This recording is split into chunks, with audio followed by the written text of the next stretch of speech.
What up, champ? That audio is fake. Uh, yeah, we're gonna hear it. We're gonna listen. But what is going on? I'm still doing some uh some promotional stuff. So give me like 5 minutes.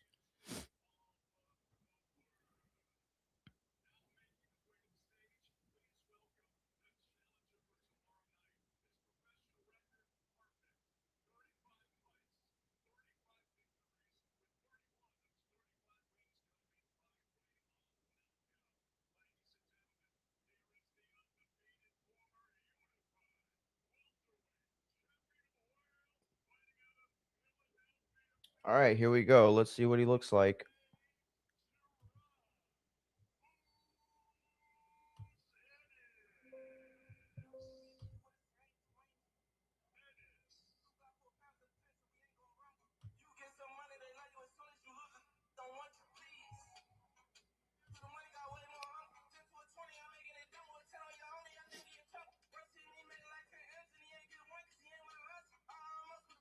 His opponent now making his way to the stage. He is the defending unified world champion.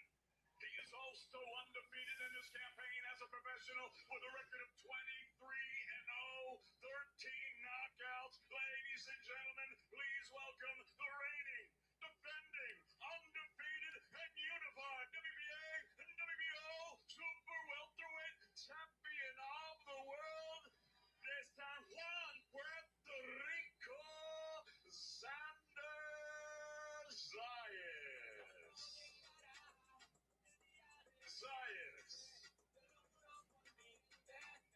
Now to the scale. The challenger for tomorrow night, Boots Ennis.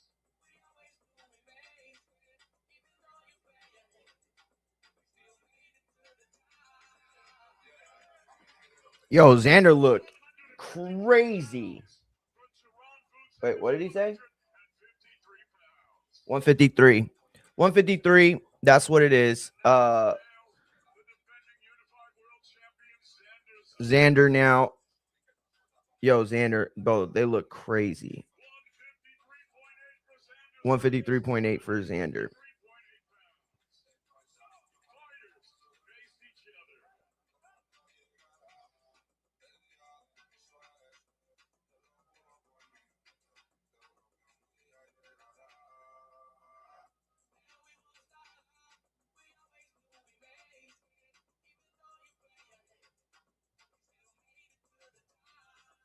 Yo, they're making fun of Boots' hairline so bad.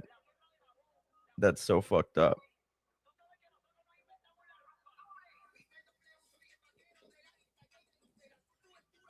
You know, I'm gonna say this: what, like, it's Puerto Rican Day parade, whatever weekend, right? Isn't that what it is, or no? Whatever. But this is like the same day and time that Kodo used to get, right? So this is the same time and day that Kodo used to get, but this don't feel like super Puerto Rican. Damn, there's fucking no one there. There's like 300 people there, maybe, like total. And like you got to assume 30% of the people there work there. Wow, dude. I can't believe that. There is like no one there. Steve Kim said this on X earlier this week. He said something like, if you want to know why the Xander-Boots fight isn't popping, or why there aren't a lot of fans watching, it's mostly because you had the last guy fight on Tubi, and nobody watched it except for people like me. And then you had Boots fighting on DAZN for, however long he's been fighting on DAZN, and nobody knows what those numbers look like, right? Nobody knows what those numbers look like. Nobody knows what.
many different styles, bro.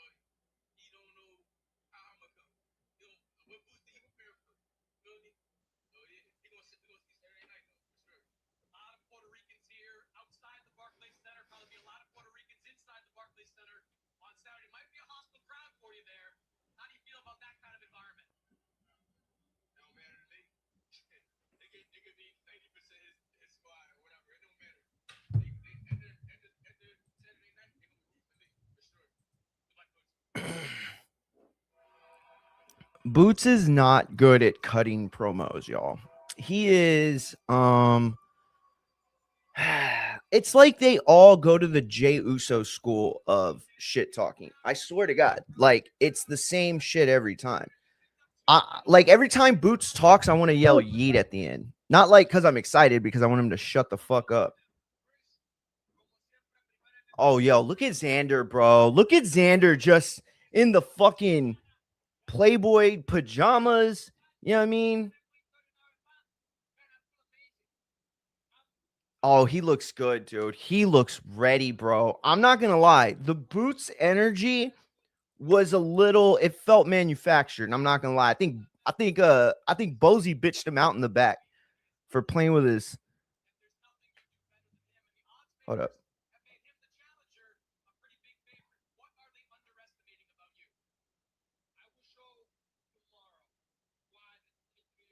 Yo, every fighter that talks in English that's from Puerto Rico sounds exactly like Kodo.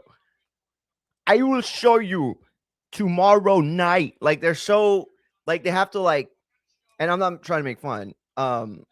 My Spanish is terrible, but they just like they're so like careful with their with their words, with their verbiage. Yo, Xander looks excited. It's not that I don't like chill talkers. It's more like no, I love chill talkers. I respect the shit out of Andre Ward over Floyd Mayweather. The thing is that right here it gives me an insight into the fight and where these guys are, right? You could make the argument that Boots' chill is a good thing, right? You could make the argument that Boots' chill means that he's locked in. He's not going to get overexcited in the fight and abandon his game plan. Um, Being chill allows you to, or having a calm demeanor going into the fight allows you the chance to reset in moments of the fight, like if they get out of control or they get out of hand, right? So I don't know, dude. I think I'm gonna pick Xander. I'm not doing it yet, not till the end of the stream, but I think I'm first of all, RVD was not terrible at promos. He was terrible at the promos you want him to cut, which are like wrestling style promos. RVD was the king of promos because all his promos did was send home the character, a super stoned out athlete who just wants to fucking vibe and wrestle. Tell me that wasn't the character of RVD. Tell me that didn't get across in every single fucking promo that he cut. No, try again. Try again. RVD was not terrible at promos. RVD was honestly probably the best at them. Think about it, right? If you're stone cold, you got to get into character and get real mad. What? What? You know, if you're The Rock, you have to walk in with this swag that is so hard to control. The Rock says, shut your fucking damn mouth. Also, my dick's right here, right? That was The Rock. It was just all over the top. Like Hulkamania is gonna lie to you, brother. I'm gonna tell you take your vitamins, but I'm taking steroids. And I'm gonna tell you say your prayers, but I'm fucking everybody's wife. And it's like, no, that doesn't work for me. RVD, on the other hand, right? I mean, he didn't even try. It didn't even feel like he was trying. No, he was not. Now we're gonna watch an RVD promo, and you're gonna stick around. No, if you got to go, fine. I'm gonna text you when you're ready to come back. We're gonna watch an RVD promo together. You're so wrong about this, dude. I don't even think you watch ECW. Shut up. Um, no, but in all seriousness, god damn it.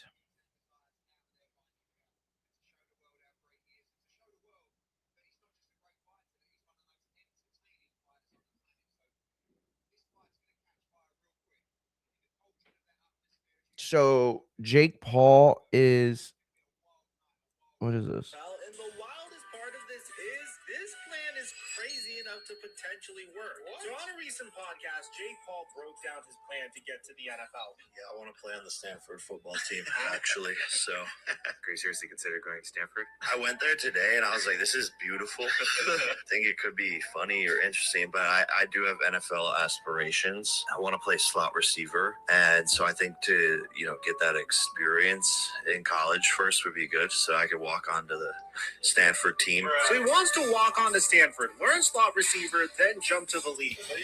There's no way Jake Paul is in the NFL, right? There's no way I don't know why my brother sends me this shit. Like, as if it's not that it's not real. I'm sure this is like his next content plan, but these guys are not, they don't give, like, okay, I'm not saying Jake Paul and Logan Paul are pieces of shit, like athletes, not at all. They're incredibly good athletes. They're not professional athletes, not even a little bit. See, the problem is this, right? When I was a kid and I was playing baseball, you could just play baseball. You could just go to high school. You could just go to college and you'll be somewhere at some point. Now, there was going to be like a percentage of people, probably like 5 to 20%, 5 to 10, maybe percent of people that were going to be ahead of you because they were playing like elite ball, right? Like travel ball. I'm not talking about the travel ball that exists today where you could pay to be on a team and they take you. I'm saying these teams had people try out for them, kids fucking try out for their team. Like, Google the Sliders in Texas. Google the Sliders. I played with the Sliders. Well, I didn't play with them, but I got to travel with them one time as a kid. And it was the closest I've ever gotten to playing with like elite ball players, right? And everybody that played on this team went either D1 or full ride to a JUCO or ended up in the pros. And that doesn't exist today. Today, you have to parents have to spend so much money to keep their kids on par with the other kids playing, baseball. But like, dude, Jake Paul, I'm sorry, you're just like super behind, right? Like, you're super, super behind. Like I can't just go be a pro wrestler now. Like, yes, I'm a decent little athlete. I'm not bad. 5'6". I guarantee you there's nobody in the chat that's ever lifted as much as I have. Guarantee you, promise you. Pick out the 6'1" dude in here. I bring me his numbers. Promise you they don't match up to mine. I would probably have made a pretty good pro wrestler, I think, right? Size wise, maybe like a luchador type, right? Or maybe just even like a manager that can take bumps.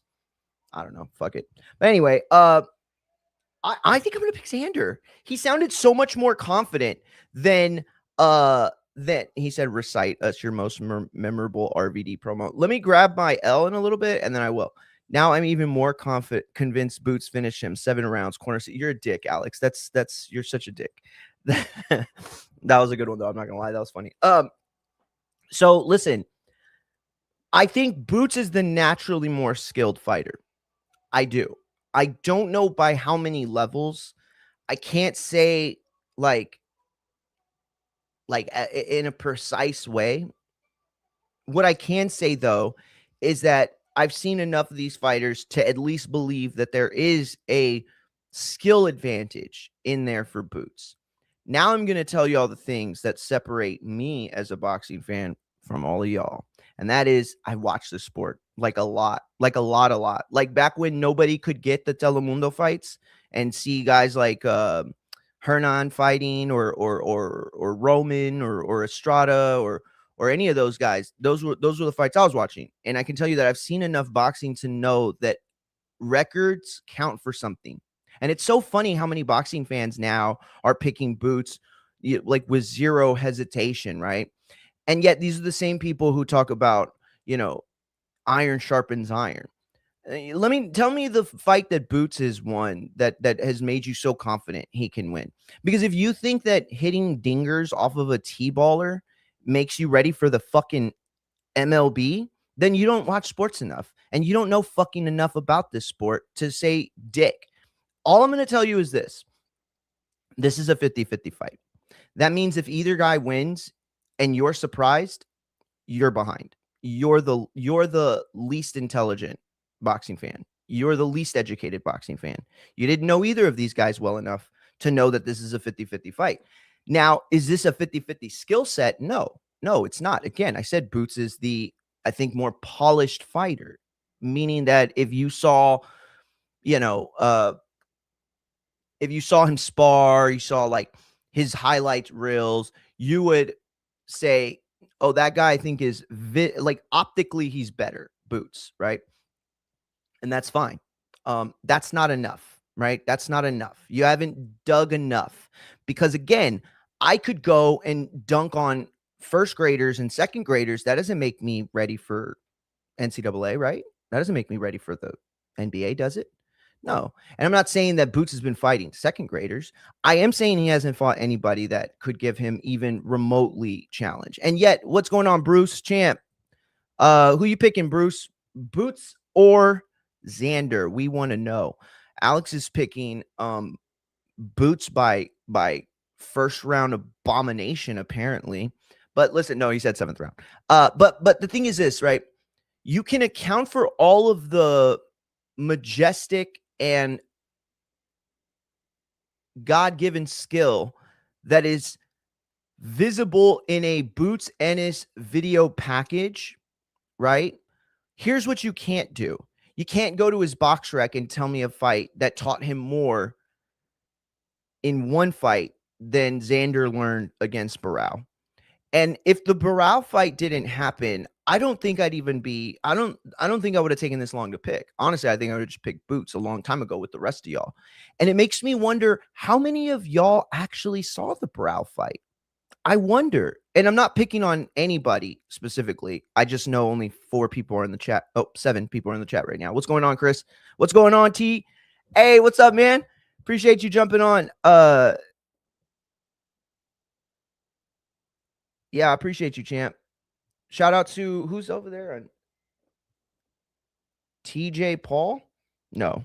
Teja? It's either Spanish or English. I don't know. But shout out to you in the IG chat. First one in the chat. Boots has his boo-boo as his chief sparring partner. Yeah, fine, fair. I don't think that sparring is an applicable measure for fighting. Not at all. Listen, there were guys that I played ball with. And again, I'm not going to say that my experience is like resonates for everybody, but I do believe that I played enough sports to have some sort of like athletic background that resonates with other people. So I'm going to say it like this. I know so many people that were fucking amazing hitters. When you got to BP, especially if I was pitching, because fucking everybody hit me, they were fucking dropping bombs left and right. I mean, like 4 to 5 per hitting sesh, right? You would take BP, everyone would stop to watch this guy, right? I'll even say his name. His name was John Chafin. I don't think he'd have any problems with me saying it. JP Chafin. You could look him up on Facebook. He's a friend of mine. This dude would drop bombs. Amazing shortstop. Struck out every time we played ball. Every time we had an actual game, he would either strike out, dribble, or he'd get his one hit for the month. That was like a shot to the fence. All I'm saying is that it's one thing to perform when the lights are off. It's one thing to perform when the sponsors aren't watching, when the people who are going to pay you millions and tell you how great you aren't watching, right? Your friends from home, the girl that broke your heart, your wife, your kids, all these fucking eyeballs and lights and all of this gets on you. No, that's not the same as fighting elite sparring in training camp. I'm sorry, it's just not. Tank Davis champion in recess, Body Schofield next. Yeah, is that true? I heard that somewhere I heard that they had already said that the Tank fight was gone. And then everybody was talking about Lucas Body, but is that the fight? Is that really the fight? I can't imagine. Schofield is like the biggest. Oh man, I don't want to say it. His dad, I think, fucked his career. Oh man, it's just like don't talk shit, right? Don't talk shit. That's better for you. It's better for your son. Don't talk shit. You know what every boxer should have to do? They should have to watch all the like Jean-Claude Van Damme, Bruce Lee movies from like the 80s and 90s where you learn like the badass is like humble, right? The badass is not the guy that's like, oh, we'll fucking kick your bitch ass. Yeah, we're ready. Nah, my son's sick. Y'all poisoned him with cocaine and heroin. And it's like, wait, what? Who did that? You let somebody in your hotel that you didn't know? or somebody that you know that you thought was your friend was so convinced to easily go to the other side. All it took was money and a couple grams of drugs to plant. I'm sorry, the Schofields are like the craziest. You know what they are? It's like so like you had like the MAGA Republican Party, right? Come together. So you had all these people that were actually like kind of smart, right? Like that understood politics. And then you had like the other side, and then they mashed up together and just they made a casserole of fucked, right? That's what they did. That's what the Schofields have done for themselves, right? They have gotten together and said, hey, how fast can we fuck our careers? I know I'll be the father and talk so much shit that you couldn't even possibly back up, right? And then you, as the son, go ahead and play the empathy card super hard. Like, what the fuck? Yo, I swear to God, and I would never take the job. I swear to God, if I ever take the job, bro, y'all could fucking, man, I swear to God, y'all could send me death threats and I would not report y'all.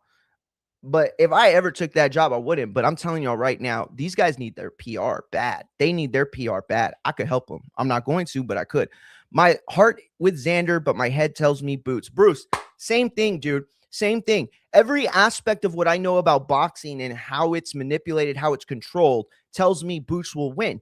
But then everything that I know about sports and across the board tells me that performance is what counts. Nobody shows up into their baseball game, their football game, their boxing match 100%. That is absolutely the stupidest thing in the world. If you are a professional athlete at the age of 25 or 30, right, and you've been performing this very physical sport for a couple decades now, or maybe just under a couple, or maybe like a decade and a half, right?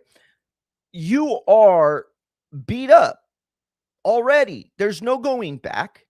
There's no going back. You don't get to just reform your body. Not at all. A 25-year-old doesn't struggle the way a 45-year-old does, but a 25-year-old's body isn't as, what's the word? Like unbendable or unbreakable as a kid, right? You could fucking break a little kid's leg. I'm not saying break a little, but a little kid can break his own leg. Sorry. I didn't mean to advocate of breaking your children's legs, but a little kid can jump off a tree, break his leg, and it'll literally heal.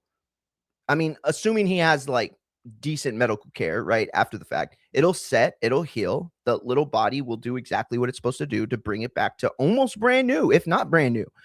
That doesn't happen for a 20-year-old. You start breaking cartilage here in your face like a boxer does, you're going to have issues with it. You know what I mean? So when Xander walks in, I'm not saying he's injured. I'm not saying Boots is sick. I'm not saying any of that. All I'm saying is that the wear and tear of boxing and performing as a professional athlete assures you that when you get to the big moment, the Super Bowl, the World Series, the big boxing match, you're not going to be at 100%. The best you could do is hope is to be somewhere around there, close to it, right? No major injuries, no lagging pain, but you're always going to have that, bad shoulder or that bum knee or that fucked up ankle. You can't find an athlete that gets to the professional level that doesn't have that one injury that's always consistent. It might not be a big injury, might not be a big old thing, but it does exist. So when I look at these two fighters and I say, who has been in the mud with the lights on, with everybody around, and they had to make an actual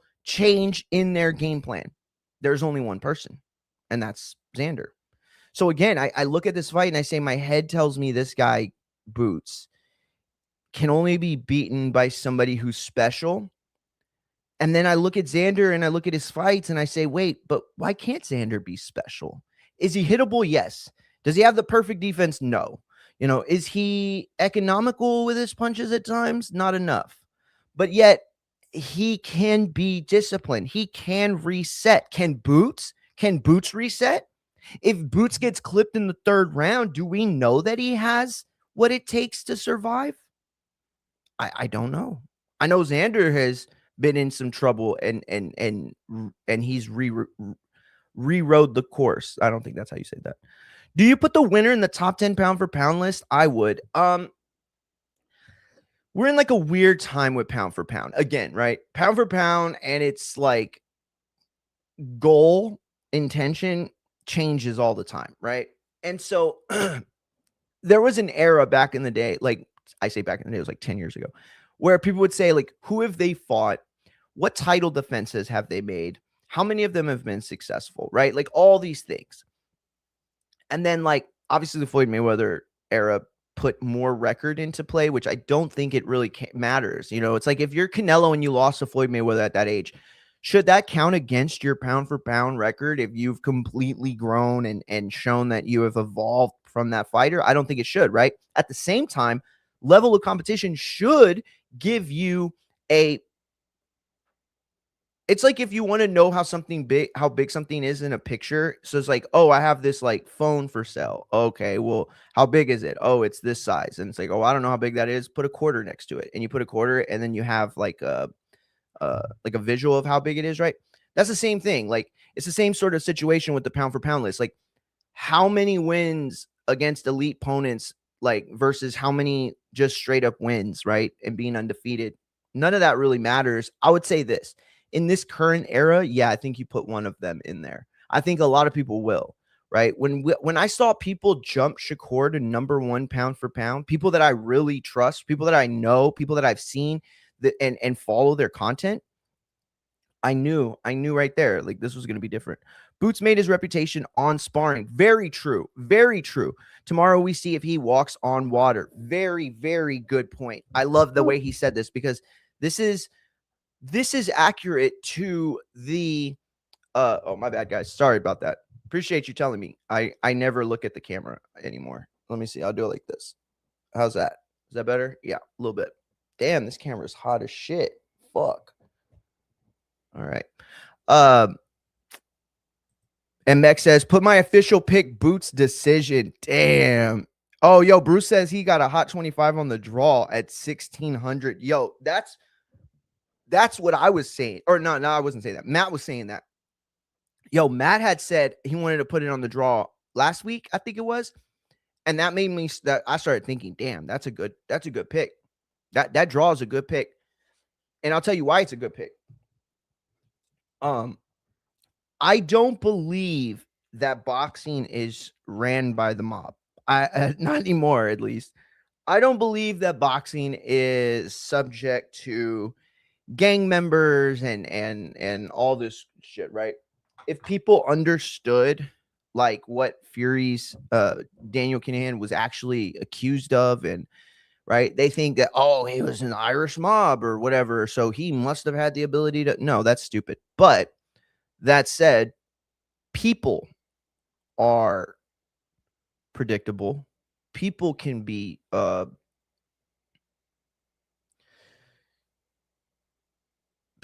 flawed or biased or convinced, right? So when I look at the judges of the fight and I say to myself,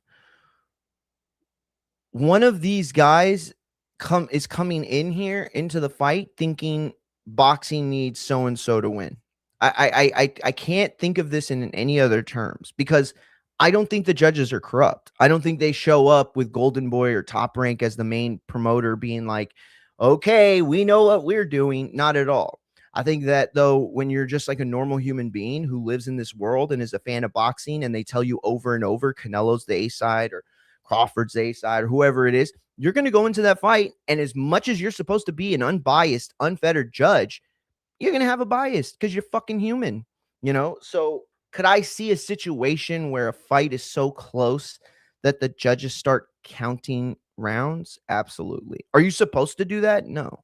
Right? You don't look for rounds to give people, right? You don't say, "Oh, well, I've given 4 rounds to him last, so this was a swing round. I'll give it to the other guy." No, you don't do that. You're not supposed to do that. And yet I think it does happen. I think it's very clear that it happens when you've seen some of these scorecards over the last 40 years or so, 30 years. Tank all over the place. I believe it when I see it. Exactly. Same for me. I don't believe that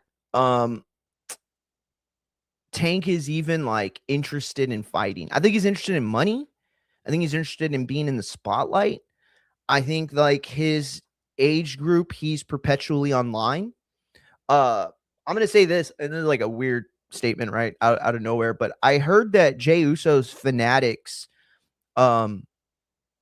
like his podium or whatever, like to do signs and stuff or sign stuff, sold out. So Fanatics has 9 sellouts already, and 5 of those are WWE superstars. The other 4 is like the Knicks and like other pro teams. The 5 are wrestlers, and it was Cody, Rhea, Randy Orton, Liv Morgan. Maybe it was just 5. And then Jey Uso. Yeah, so it was just 5. So 5 of them were WWE people, and Jey Uso was one of them. I was so shocked by that because Jey Uso is also the guy that has like the top 5 most hated videos of like the top 10 in 2020s. And it seems like people don't really like his stuff or his shtick. And yet he sold out. So what that tells me is that sometimes, or a lot of times, or maybe all the time, the online market is not a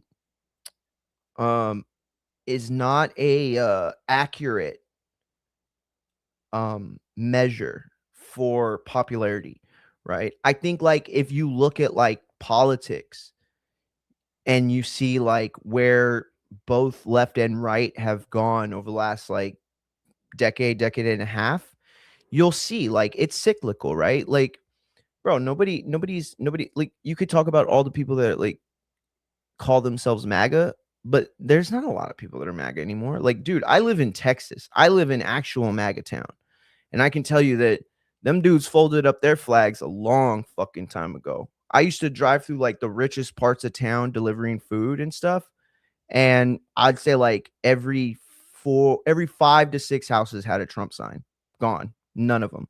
The only person that has a Trump sign in my town, and I'm not being a dick, I could take y'all right now if y'all wanted, he lives very close to me, is a mentally disabled man who gets food stamps and basically every single government aid you could even imagine. But he spray paints his fence every month, and it'll say something like Joe Biden's brain is gone, or it'll be like Kamala Harris is ISIS. It's like the craziest, wildest shit. I noticed though, since Trump got since he got elected, he don't put shit about that no more, right? And so it's like, all I'm trying to say is that like sometimes we look online and we say, oh my God, look how many people like this or enjoy this or want this. And then it's like, but in reality, the actual people who live our lives, right? Like I have an actual job. I have an actual family I take care of. I have an actual responsibility to my community and the people that love me and the people that I love. I actually live in my world. I don't just stay here online, right? And that's evident by the fact that I, rarely come on live back-to-back days. But the point I'm trying to make is that I don't know if we can understand, or if we can, I don't know if we live in a world anymore where we can look at IG numbers or like views or clicks and say, that's where it's headed. That's where we're going. I don't think that works anymore. I think there are people that are perpetually online.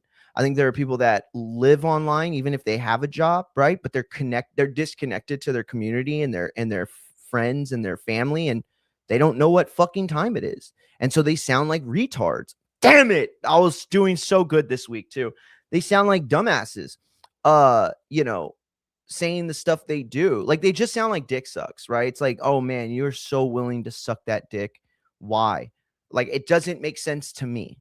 But at the same time, I'm a 40-year-old man who voted for Bush and Obama. So I think I've made enough mistakes to say that I'm going to stay on this side, right? I'm not going to suck anybody's dick anymore. The taste in your mouth isn't great. Confirmed announced what benefits how. Yeah. Okay, well, if it's confirmed and announced, let me see this.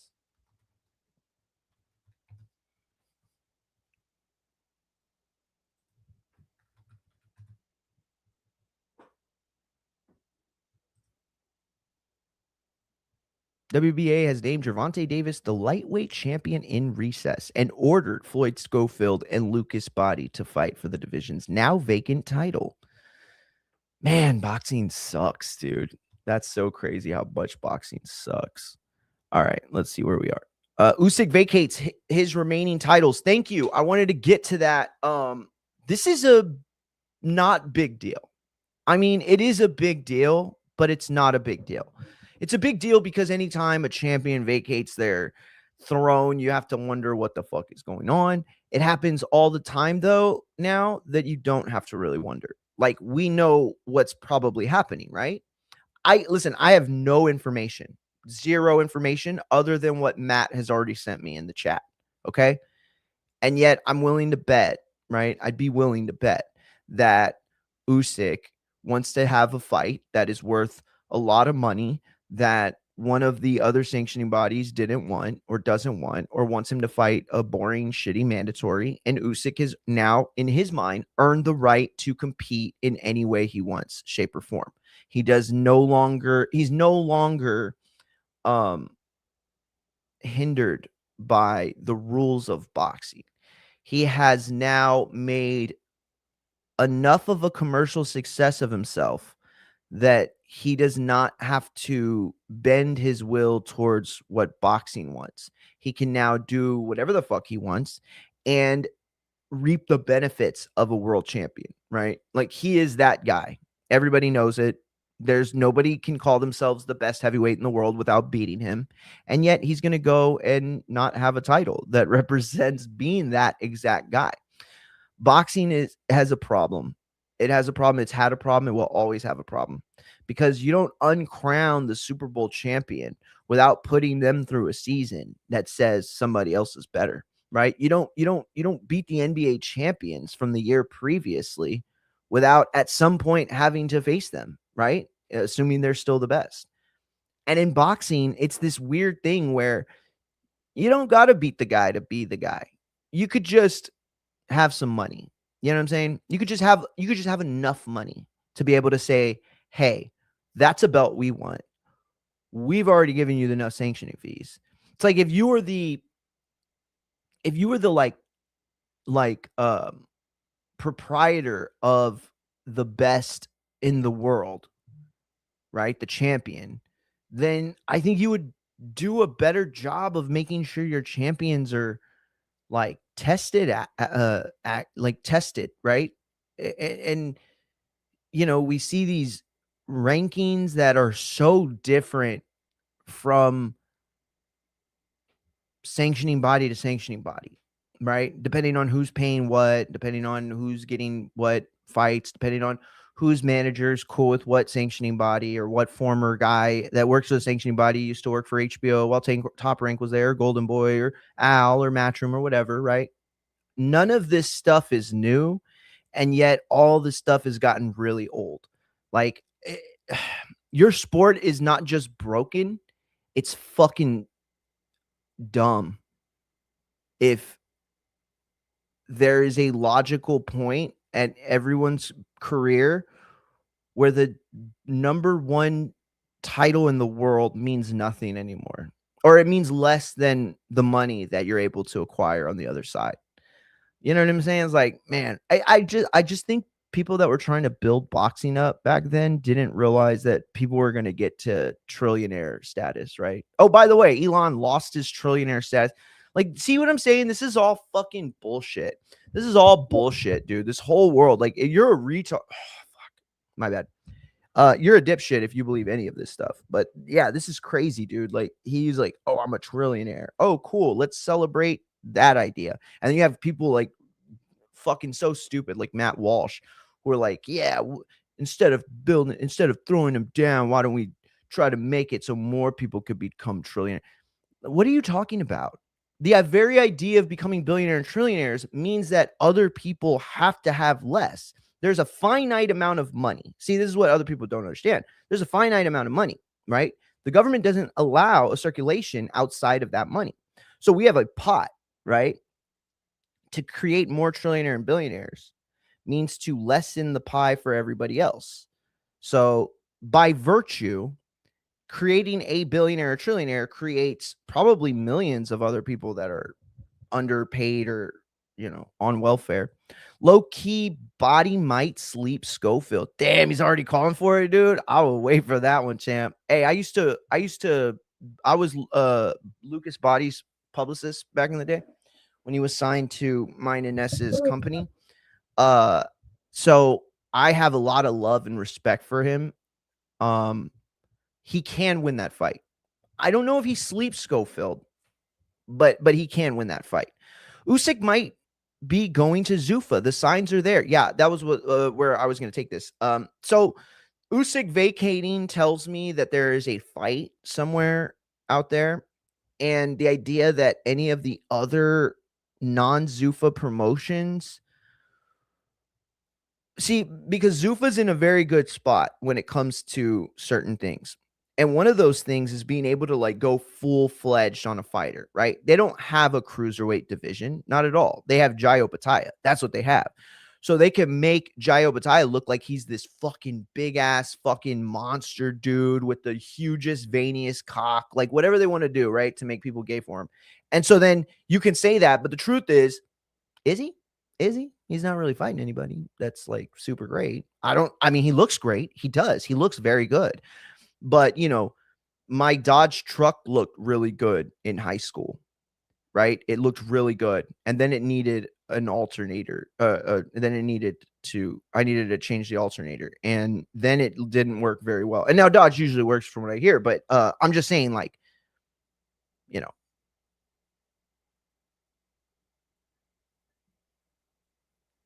there's an aspect of Zuffa that makes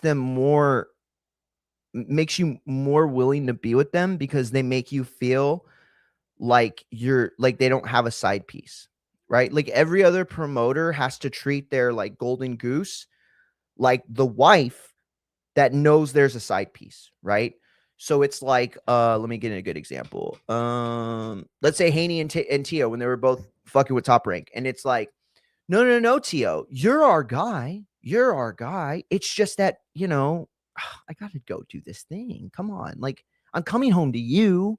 You're the one I love, but I just got to go over here for a second. Okay. And it's like, that doesn't help the egos of like people in sports and entertainment, right? When you like tell them to basically sit down and shut the fuck up.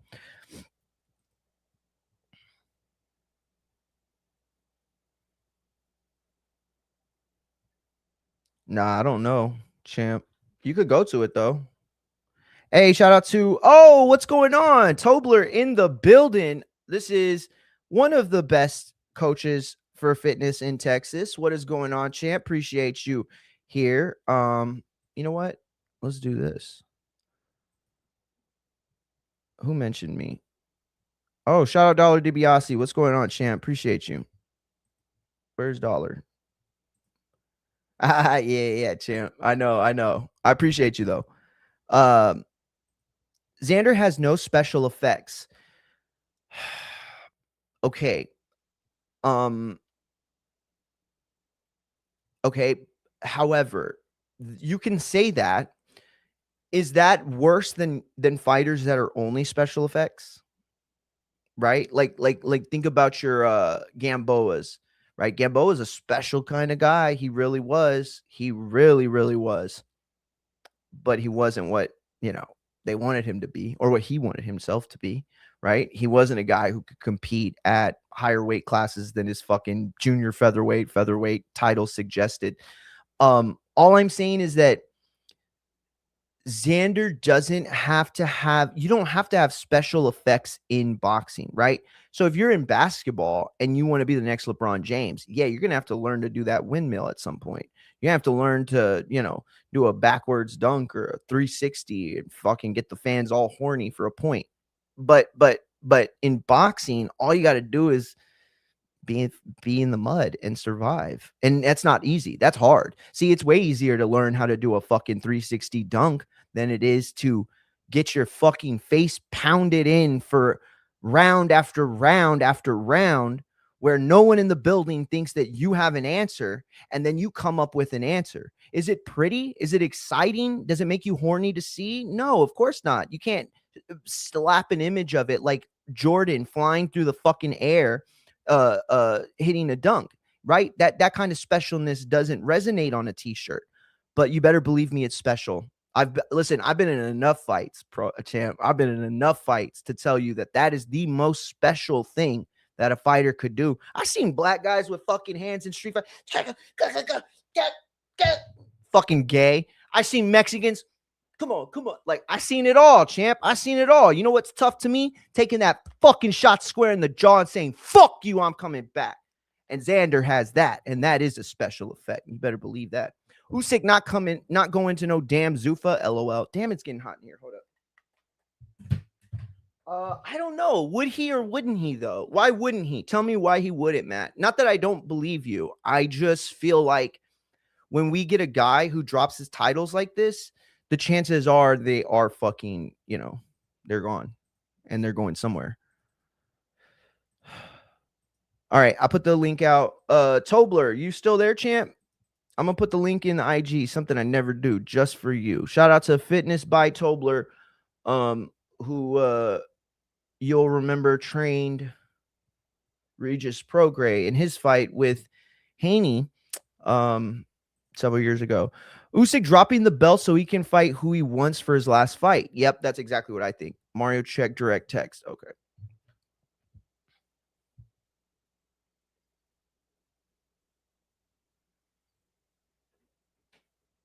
That is hilarious.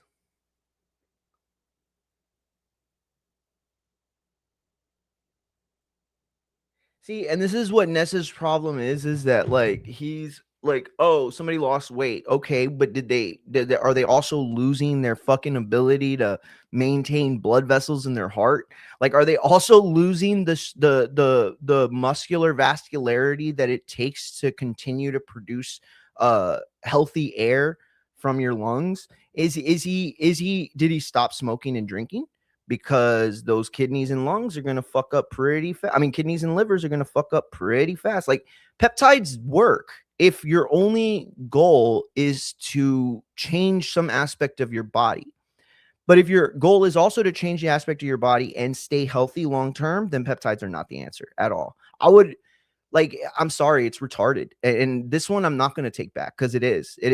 Why wouldn't you just take testosterone, HGH? So much safer, so much like cleaner, right? And now people go, oh, steroids. Yes, steroids are bad when you abuse them, like anything else, like Coca-Cola, like Dr. Pepper, like cotton. I don't know what the fuck I said cotton for, but I was just trying to throw something in there that was soft. And all those things could be bad, right? Tylenol helps everybody. Or I mean, I know some people are gay now and their politics say they can't like Tylenol. So let's say Tylenol and Advil, right? Those things help a lot of people. So should we wait, no. So should we just take a bunch of them so I could take a whole bottle of Tylenol? No, I'll fucking die, right? Or get really sick. So anything in like mass is bad, right? And steroids are no different. But I'm telling you right now, I would consider the person taking peptides for a year versus the guy who ran a cycle for 6 to 8 weeks. Like, those are two different brain paths. One of them is dumb and only reads the article. That would be the peptides people. And the other one did the research probably, or got lucky and let a lot of other people's research convince them because, yeah, it's not even close. Peptides are super dangerous for short-term, long-term, midterm. They can hurt your heart. They can hurt your liver. You know what? I'm going to text him today and I'm just going to tell him peptides are not good. I'm going to text him right now. I'm not going to tell him you said anything though.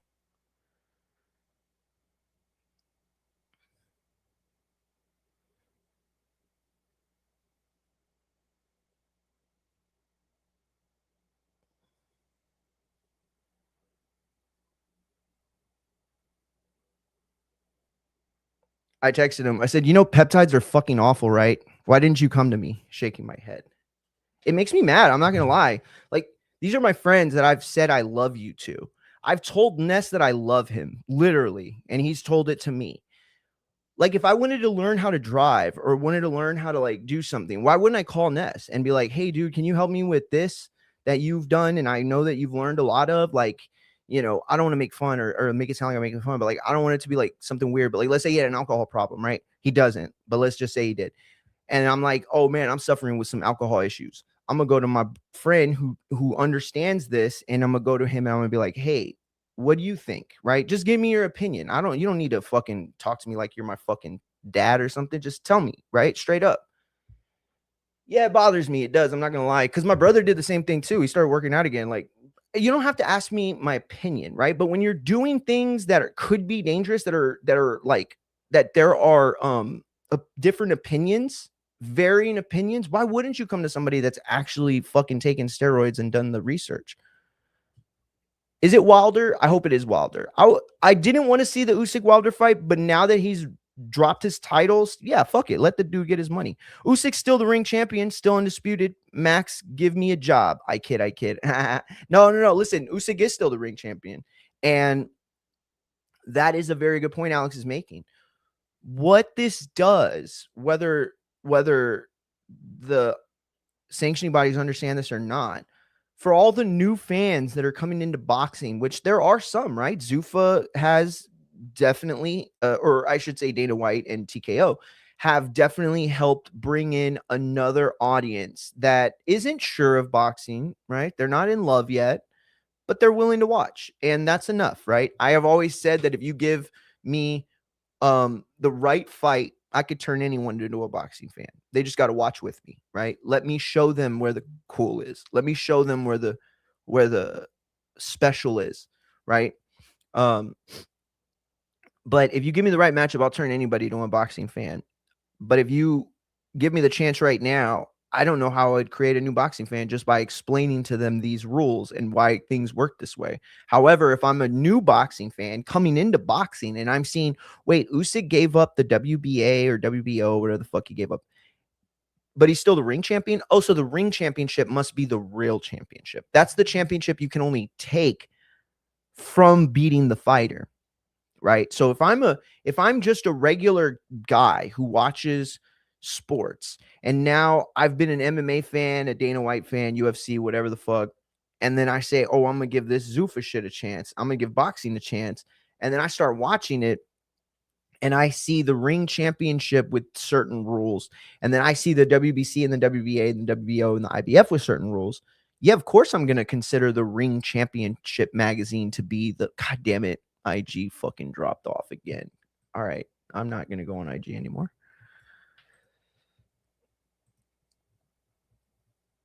All right, live on Twitch now. Fuck it.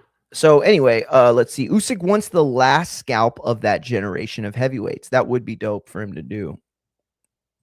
Don't talk about my side piece. Hilarious. Oh, I got the link, champ. I sent to you. Or I sent to the YouTube. The ring title is the lineal title. It is, but at the end of the day, can we all admit that before Turkey came back, the ring magazine wasn't shit. The ring belt wasn't shit anymore. I mean, we never saw it. We never heard of it. It's not that the ring championship was shit, because it's the history of it is obviously going to always keep it special, right? But it became a lesser known quantity, right? The WBC went on their propaganda tour, right? Like before the 2020 started, and they were starting to get into movies and like TV shows and video games. And they were like presenting the WBC as the number one belt in boxing, right? But to call the WBC the number one belt in boxing, you first have to explain that there are 4 belts in boxing, which is crazy, right? So I don't know. The ring magazine has been great. The belt has been great. But the promotional aspect of it has been lacking. And Turkey has helped with that for sure. He's definitely helped with that. Yeah, no. I don't know that though. If he wants, he doesn't have to.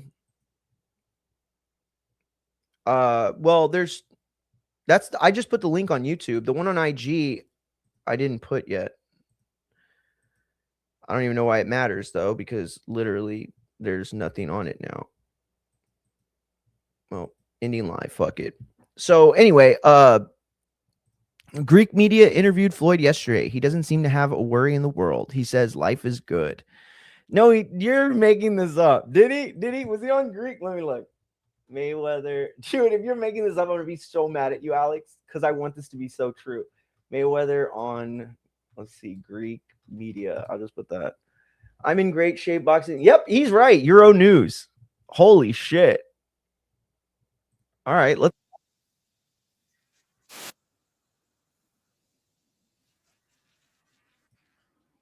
Okay, so you know what? Let's pull all this up real quick. All right, hold on. Wait. Okay. Ellerby and Al Heyman leaked convo. All right, let's hear it all together. Uh, uh, uh, uh.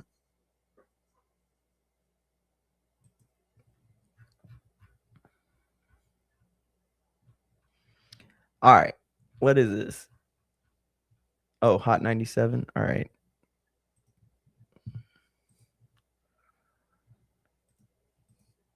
Well, what the else is Floyd gonna say? I'm broke ass and wanted all my money.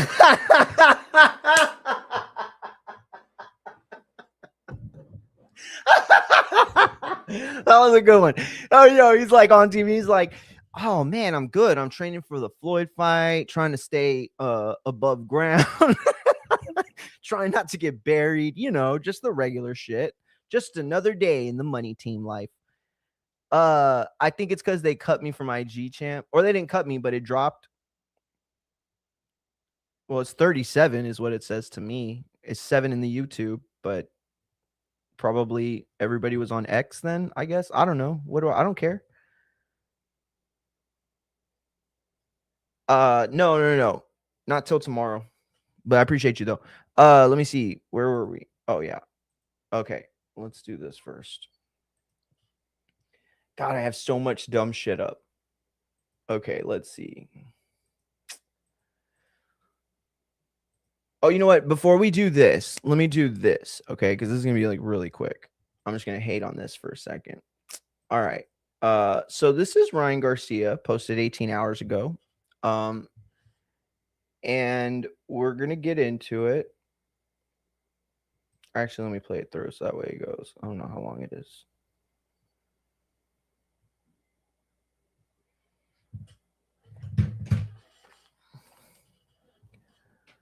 All right.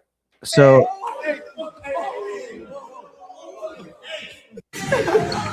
this is Ryan Garcia.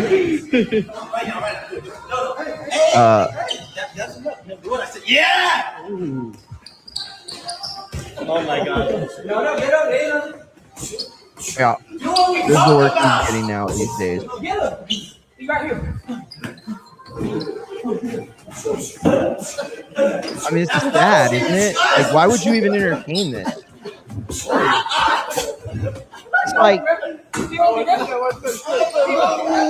like this. Like, okay. I'm gonna explain to y'all like this, right? I'm actually like, I can rap really well. A lot of people don't know this, but I can rap really, really well. I'm fucking good. Like, there's probably like maybe 20% of rappers that are rapping today professionally that I'm not as good at. And it's going to be like the top of the top, right? It's like J. Cole, Eminem, guys like that, right? But then there's also like guys like Jid or basically anybody from Griselda. And obviously I'm not better than any of those guys. But I'm better than like your Lil Pumps and I'm better than like your Boogies with the hoodies or Kodak or any of those guys that are, I would call them like the more swag version of rap, right? You can't really understand most of the shit they say because it's fucking stupid. But anyway, I say that to say this. When I was in high school and college, I would go to like parties and people that I would know, or like people that knew me from high school or college would come up and then they would automatically start saying, oh, this is him. This is him. This is the guy I told y'all. Yo, he can flow. He can freestyle. He can, all that shit would go down. And I remember it would be like so annoying for me. Like, I'd be like, okay, I just got here. Haven't had a beer. Haven't done anything. Haven't even said hi to people. And already y'all are wanting me to perform like a clown.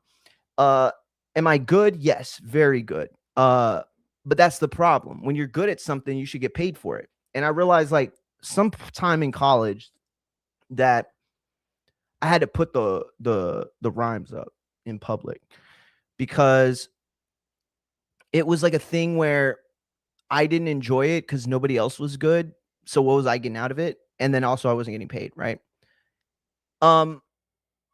That's how I feel today about things. Like if you're good at something, then do it, right? And believe in yourself and don't let anybody else tell you your worth. But this is Ryan Garcia saying his worth as a boxer, right? One of the premier welterweights today, right? The money division, the division that took over from the heavyweight division and kept boxing thriving at the top of the sport for decades. This is the guy, and he is boxing some scrub California kid, rich kid, grew up, probably didn't never have to work or go to school, right? Probably got his parents in trouble with truancy and shit, right? Now he said, I'm a dye my hair blonde, put on some Jordan shorts, and act a fool. That's what he said. That's what he said. He said, I'm gonna throw on my Jordan shorts. I'm gonna put on some fucking $5 headgear. I'm gonna go borrow some fucking gloves, and I'm gonna go spar one of the premier welterweights in the world. That's what this man said, and he did it. Look at all these clowns around him. See, I'm from Texas, champs. I'm from Texas. Let me tell y'all something right quick. I'm from Texas. That means a lot. Can't hear you. That means a lot for. Oh, you're on mute. Check.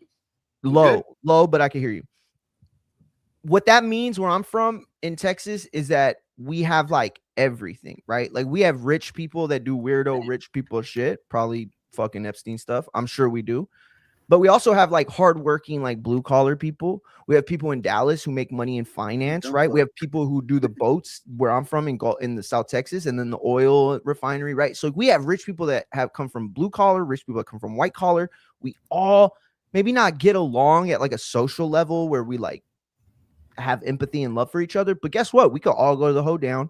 We could all go to the fucking bar. We could all go and hang out. Like all that stuff is, you know what I mean? Like we it can be a community. Yo, you got me? Yes. Yeah, you sound good. Texas can be racist, but everywhere you go, you have a community, right? This is California, where this kid is right now, Ryan Garcia.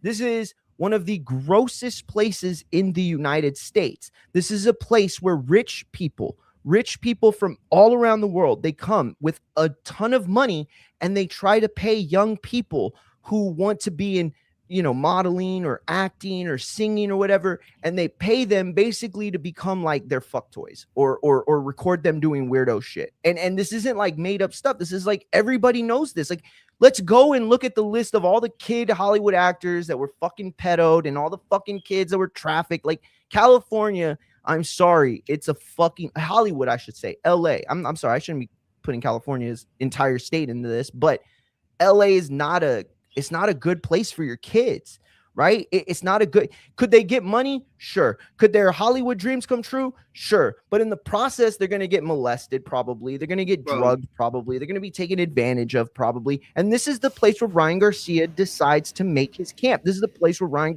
Garcia decides to live. I'm not mad at him. He can have this life. But how on earth is this any semblance of what a boxer should be doing to make himself the best? He said, nah, fuck the whole state. Not that deep to me, in my opinion. Just another dumb civilian on video. Sure. It's not that deep to you because, Alex, you don't have any friends that are professional fighters. You don't have any friends. Well, maybe you do. I don't know. But not at this level. I mean, you don't have any friends that are competing at this level. You don't have any friends that none of us know anybody. You're telling Alex he doesn't have any friends? No, like Ryan Garcia, at that level of Ryan Garcia, right? Man. So it's no big deal to you because this is just another clip you're consuming. But what you don't understand is the way LeBron became LeBron is by not fucking around like this. The way Mike Trout became Mike Trout is not fucking around like this. The way that De La Hoya, the way that Mayweather, the way that Fury maybe, but the way all these guys got to this level is by not fucking around. And when Fury did fuck around, he found out. And then he came back and changed everything. All I'm saying is this is not weirdo behavior because it's very, very normalized over there. What I'm saying is that it's like it's detrimental to his ability to be a fighter and have a real career. Also, he's like a 10-year-old dude, right? It's like there's like a 10-year-old guy in like a 27-year-old body, right? Just like everything about him, the way he moves, it's just like child. It's you're a kid. And I'm not talking shit. I'm not trying to. I'm just saying, at what point does Drake's boy become a man? You know what I'm saying? Like, and I'm not saying Drake's boy. I'm just mean like Drake's the boy that says he wants to become a man. Like, at what point is Ryan in that same kind of journey? That's all I'm saying. Justin, shout out to Justin. Matt, I mean, yeah, let me see. Let me do it here. Yeah, Matt, let me ask you, because, or do you want to give any take on Ryan Garcia or no?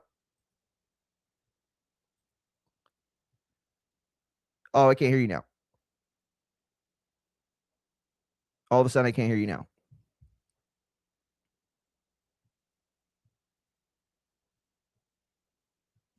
Good, we good? Now you're good. Yep. Okay. Now I was saying I was up to the show a little late. I was gonna pick up where we left off in the comments as we were covering this Ryan stuff. I don't really care for this Ryan stuff. You know what I mean? It's kind of just like him doing his thing. Do you think he could be helpful to his career? I do see what you're saying with like the child actor stuff, though. It seems like he's on that kind of trajectory, doesn't it? Yeah, but it's anyway. Just the era that we live in right now, bro. It's the social media era. He's gonna be on everything. Everybody wants to, show their everyday life. Then it's just the thing that people are into nowadays, bro. I don't know. That's what I'm saying. It's like I see that. See, and that's really what the point I'm trying to make, right? That's the point I'm trying to make. This would not be a big deal. I would be right where Alex is. This is just nonsense, right? But it's all it's all the time. It's every week. I haven't seen this kid in a real boxing session since before his last fight, and I don't even know how many of those he had. Well, all I'm saying is that we said that when he was getting ready for Barrios, and he looked fine. So I mean, it's got to be working. And he said, he was fucking around. And then yet on his other fight with Rolly, he said that he had the best camp. So it's like there's something going on with Ryan that is not on the up and up. I'm not saying he's like a weirdo or like a fucking drug addict. Not at all. What I'm saying is that he's a liar. He's a kid who's a liar. Yes, I think up here too. I don't even think that, bro. He's a kid. No, I think he is a liar. He's a kid that got a lot of money early. Yes, that's another thing is what it is. This is why I said that child actor comparison was really good, because it's the same thing, bro. Look at all your former Nickelodeon stars and Disney stars. Exactly. They come in contact with millions and millions of dollars, and they're doing the same thing Ryan's doing. They're just wilding out and being a part of everything. Hell yeah. Hey, and what's the other big thing that's similar? The parents are financially fanning the flames. They're fanning the flames. They're fanning the flame because they like the kids from, what was that show called? Where the dude would always have that girl's feet on air. It was fucking weird. iCarly. You mean like the kids from iCarly show ever? Nickelodeon. Yes, exactly. It's like that, right? Like all these kids were like doing really well, but what you didn't know behind the scene, it was like the parents basically pushing them into these things that they really didn't even want to do. I'm not saying Ryan doesn't want to do this stuff. I'm saying he wants to do this stuff. He would rather be Neon. He would rather be, I think, Aiden Ross than to be the next badass fighter. Let me ask you this, though. Would you rather see Ryan getting in arguments on Twitter, or would you rather see him doing this? Very well said. Very good point. Man, you're so good at this, dude. Yeah, no, I talk shit about everyone for an hour. Completely shits the bed, and then I have to no shit. Again. I can't go back on what I said about it 30 minutes ago, right? Which you just put me into a big hole now. But you're right. I would rather this than the Twitter finger shit. I am much more annoyed by Shakur and Haney's situation, not them two as individuals, but their two situations, right? Than I am of this. So that's a very good point. At the same time, Haney has earned the right to a degree to be the way he is on Twitter. He's Mario. Okay. Hold on, okay, Mario, he's earned it when you compare him to the Tio, or to maybe not to Tio, but to everyone else, right? Hey, I understand that fully, bro, but you have to continue to update your resume, bro, and that's across all sports. You know that, and I know that. Sure. What you've done, that Brian Norman fight is going to go on a year if he doesn't get in the ring soon. You haven't done nothing since Norman. And then before that, you didn't do nothing till you undisputed because they discredited your 140-pound win against Regis Prograis. So you got to update that resume, baby. I'm sorry. Fair. Listen, here's the thing. I'll say you won this one already. All right. I just want to have the conversation just for a little bit longer, but I'll say you won this one already because you're right. 2025 is fucking crazy, dude. 2025 November is fucking crazy work. Like you could just take another fight. Yeah. Like, you could just fight anybody, right? Yes. Now, here's the other thing, though. When we look at what he's actually done, let's do that for a second, okay? Because he's still only 27, 33 bouts, 15 wins, 0 losses, technically. But we go down this list and tell me who's fighting guys in this order. Show me Shakur or Tank or even Ryan or even Tio.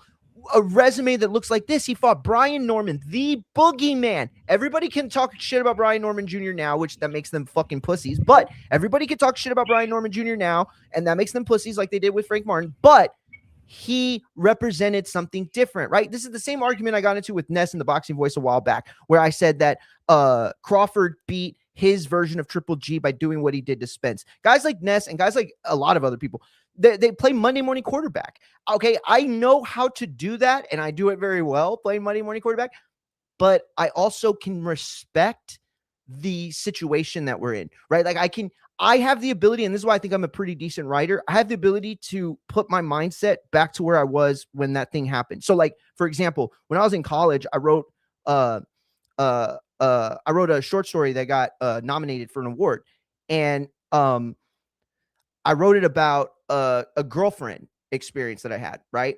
And so that whole situation taught me something, and I was able to 8 years after, or maybe 6 years after it happened, whatever, I was able to like channel myself into this like 16, 15-year-old kid who had his heart broken. Even though that's not who I am, I'm able to do that. So when you can look at a guy like Brian Norman Jr. and say, what did that fight represent going into it? That's a marquee win. Okay. Jose Ramirez, not a marquee win, but a marquee position that was meant to solidify the Ryan Garcia, Devin Haney fight. So you can give him credit, or you can give him an out for that one. Ryan Garcia, obviously, Regis Prograis, Vasyl Lomachenko, George Kambosos twice. I mean, the list goes on. And yes, Joseph Diaz isn't a huge win at that point. Jorge Linares isn't the world beater that he once was considered. Gamboa had been exposed. But again, I ask you, 1, 2, 3, 4, 5, 6, 7, 8, 9, 10 fights in a row where he's fought somebody with a credible name and or a lot of momentum heading into the fight. So I'm gonna ask you, are you sure you want to call Devin? Are you sure you want to say that about Devin again?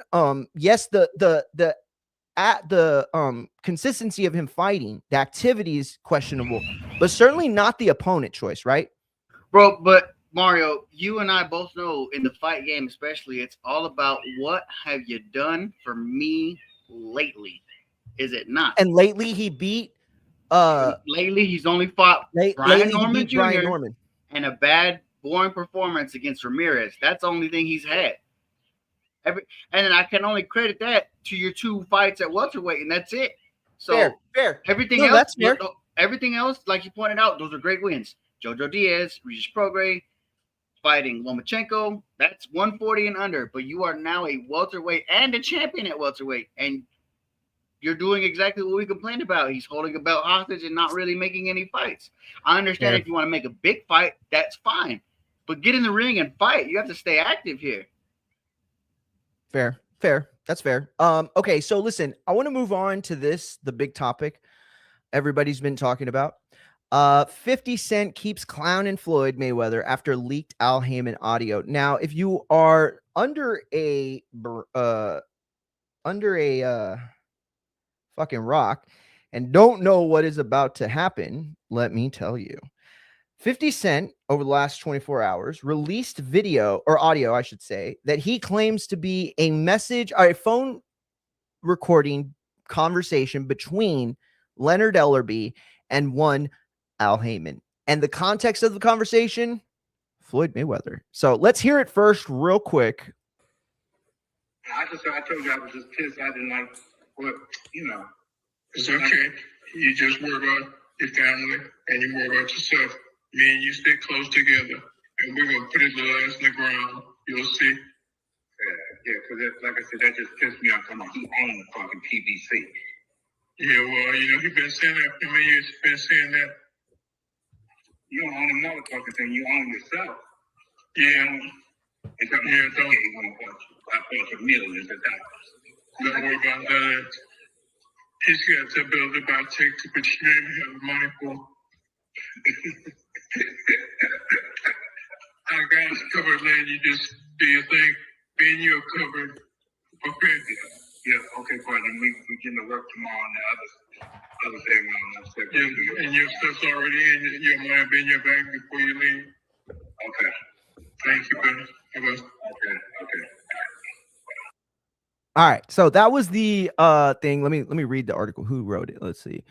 Bryson Boom Paul. Why does Hot 97 have to have people's nicknames in the thing? It's so gay. Like, oh, do we call him Boom? Is Boom his name? God, so stupid. Anyway, hip hop mogul 50 Cent and boxing Floyd Mayweather Jr.'s longtime feud continues to rage on, this time by sharing an alleged leaked audio recording that he claims features influential boxing figures Al Heyman and Leonard Ellerbe discussing the undefeated icon. 50 Cent posted the clip on social media alongside a caption that immediately grabbed attention. Al Heyman and Leonard Ellerbe saying they will bury Floyd's little ass for saying he owns PBC, 50 wrote. So the post quickly spread across social media, fueling debate amongst boxing hip-hop fans. However, the recording remains unverified. The audio's authenticity has not been confirmed. According to a transcript shared by 50 Cent, one voice says, "I'm just glad I told you I was just pissed. I didn't want, the conversation later shifts to Premier Boxing and others. Bill's about to take complete control and have monitoring for him. Your money is in your bank before you leave." If authentic, the exchange could point to an internal disagreement surrounding Mayweather and PBC. Still, there is no independent evidence confirming the voices belong to Al Heyman or Ellerbe. The controversy arrives as artificial intelligence continues to blur the line between real and fabricated audio. Without third-party verification, the recording should be treated as unproven claim.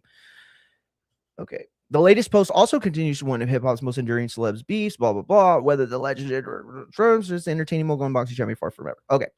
So, Matt, real or not?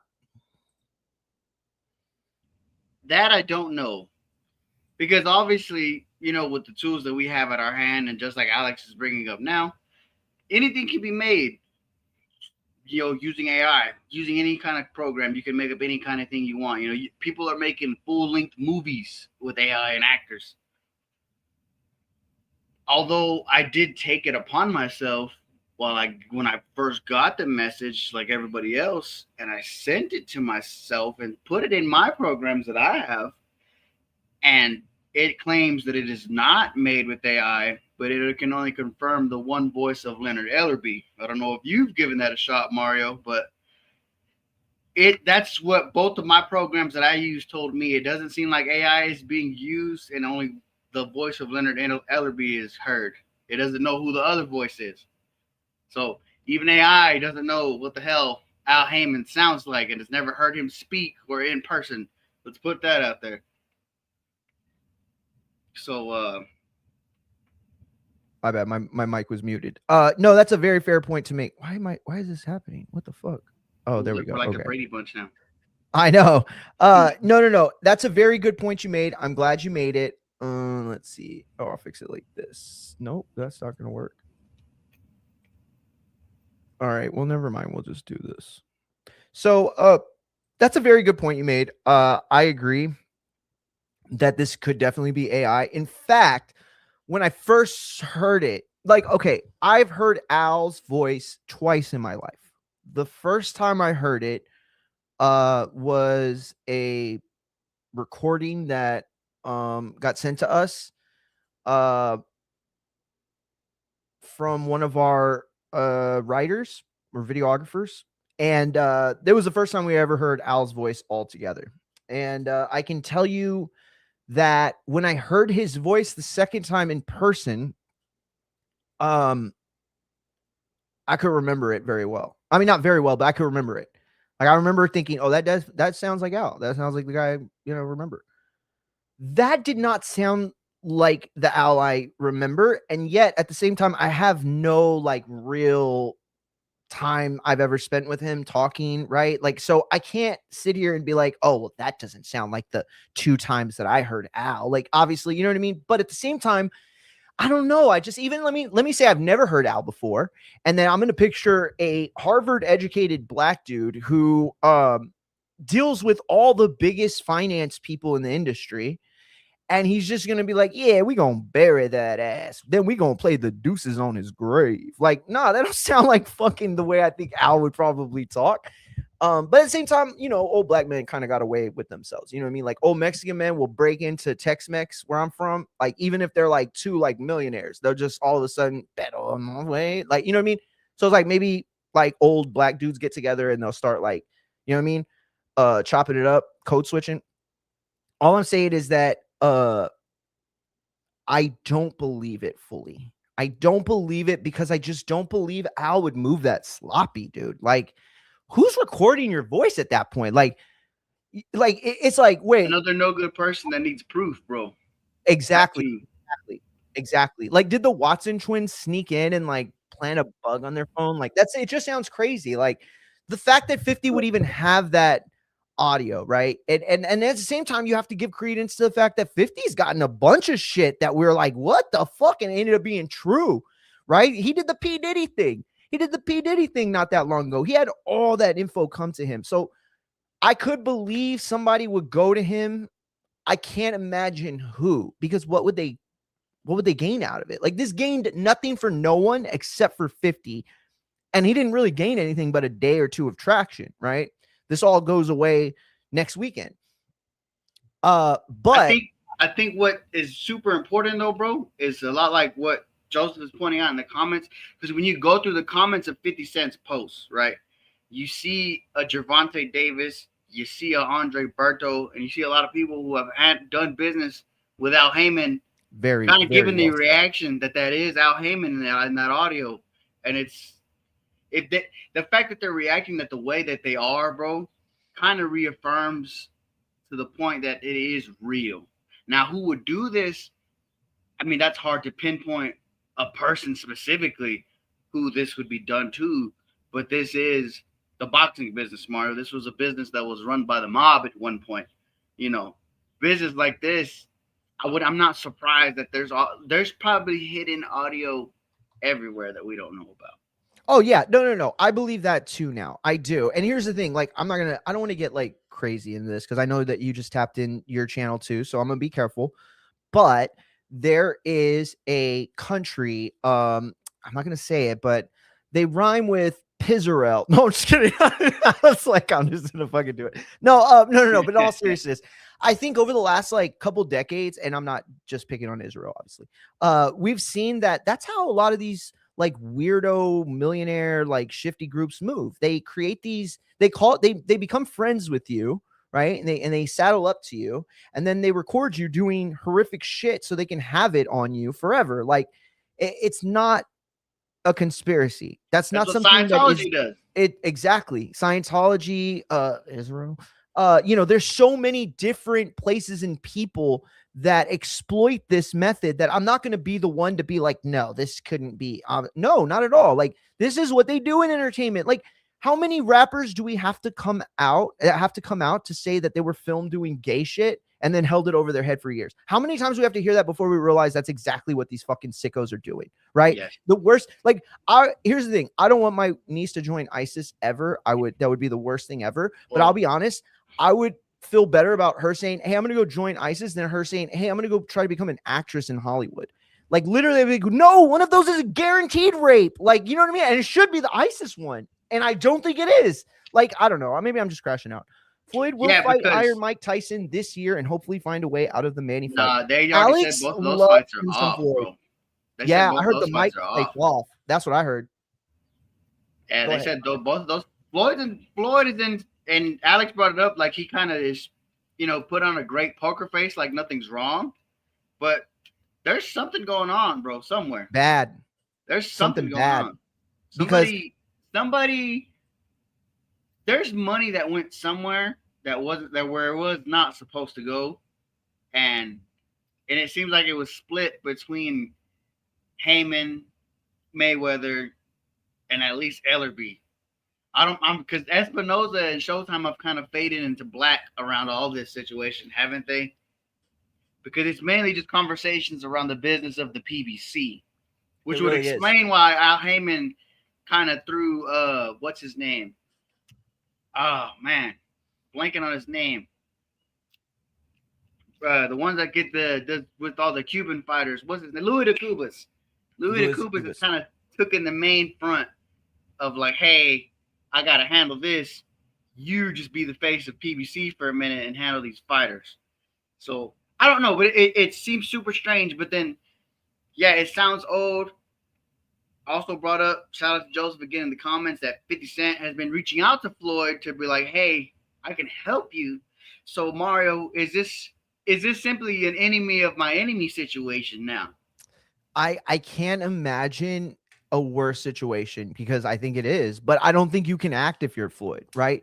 Like if you're Floyd, you go back to 50, that's a situation where you work for him. I can't imagine like 50's not going to be like, Work oh, with them at least. no, that's over. See, I think 50 was willing to work because 50 never lost that power that he has as an entertainer and as a producer. I don't think it would be a forced situation though, because based off what 50 Cent has been doing in the recent history, bro, he's exposing things. He would need Mayweather to, he's obviously going after Al Heyman or somewhere in that boxing spirit. His eyes are locked right there. I think he knows Floyd has the information he needs.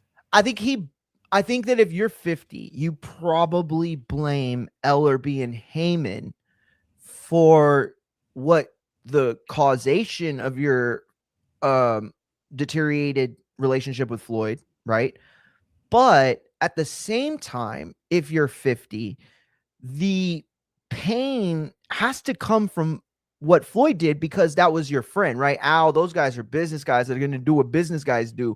But what is my friend going to do, right? Because I expect when I make a friend, exactly. And so he's saying this like, oh, I want to expose the people that basically like broke this. But at the same time, now Floyd had his shot. I can't imagine a guy like 50, the business that he does and the shrewdness that he has. I can't imagine him going in and saying, hey, Floyd, remember when we were going to do this partnership that we were going to have 50-50 or you're going to have 60-40, and now you fucked it all up and it's just a money drain on you and you don't know where your money is and now you need help?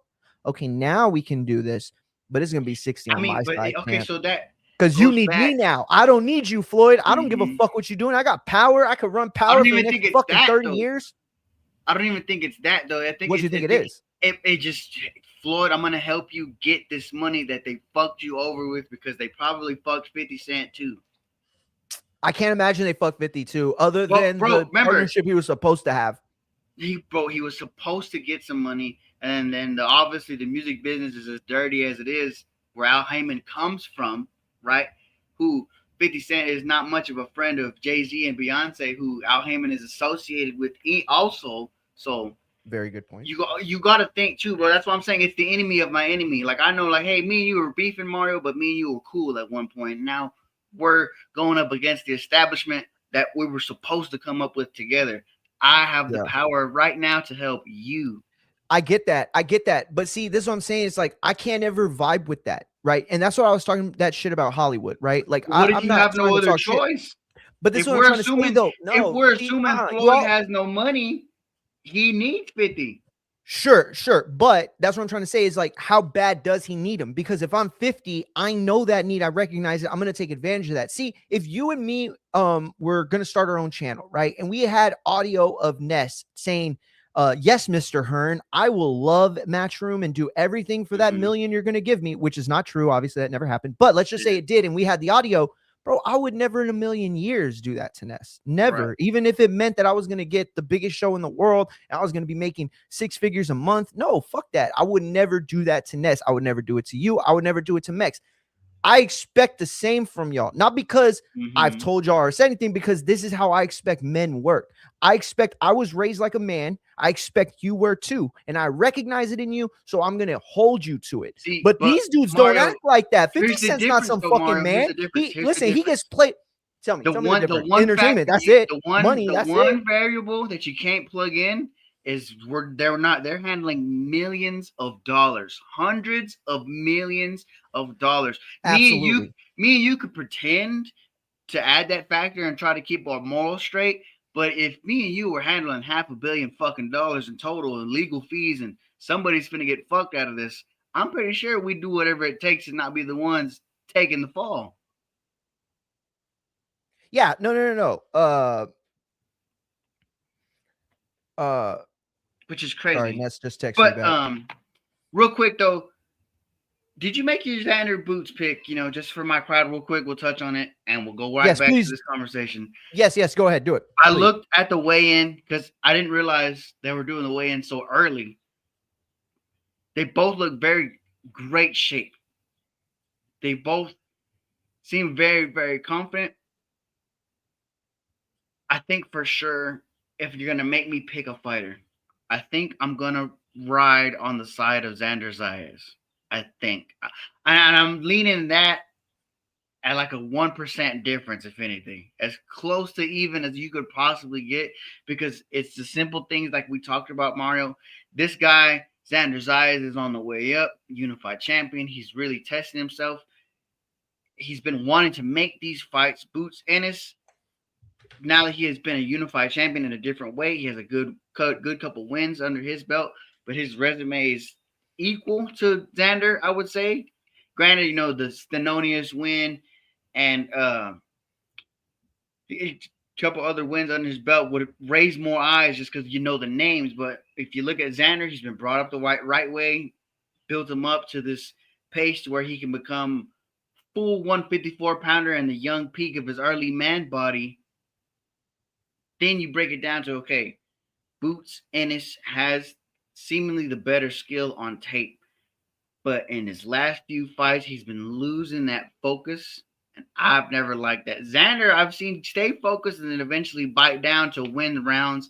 The last fight I'd take, me and you talked about it too when it happened early on. We gave him a pass for that last round because he was just trying to entertain the people in his fight. Xander, he was trying to entertain the people of Puerto Rico in that fight. But I'm going to go with Xander. But I am also, I don't remember who it was early in the comment. I think it was Low, maybe. I'm also gonna sprinkle that on the draw, because just like I said, like when people kept saying Justin Gaethje was gonna win at the White House and it kept coming up, I'm like, this is so weird. It's just popping up out of nowhere. The draw keeps like popping up in more and more and more. The draw. So put something on that draw, but I'm leaning Xander to take a decision here. I love the draw pick. I do. I love the draw pick, and I'll tell you why. Because this is the exact same thing that shout out to Bruce. Bruce said a little bit ago on the chat, right? He said, my brain is telling me Boots and my heart is telling me Xander. And I feel the exact same way, because in my brain, I know what quality boxing looks like. And that looks like Boots. But in my heart, I've been in really bad situations in the ring. And I know that there were moments that I either had it or didn't have it that helped me out of that. And so when I see Xander in that same situation. So if I see the skill versus the unattainable grit, then who comes out on top? I have to assume that it's going to be a very close fight. And in a very close fight where there is no specific A side, right? Because you can make argument for both. Yeah. It's super tight. You could say Boots is A side because they've made him, the he's been the guy. He's been the guy they wanted to fight Crawford, but then Xander's the A side because he's the young Puerto Rican prince, and we're fighting in New York. In New York, coming to his, yeah. So it's like exactly. This is why, and my brother said this earlier on in the week, that I also wish that this fight was getting more of a push than what it's getting currently, because this is a great main event, super fantastic main event, bro. What fans have been begging for in boxing, this is that fight.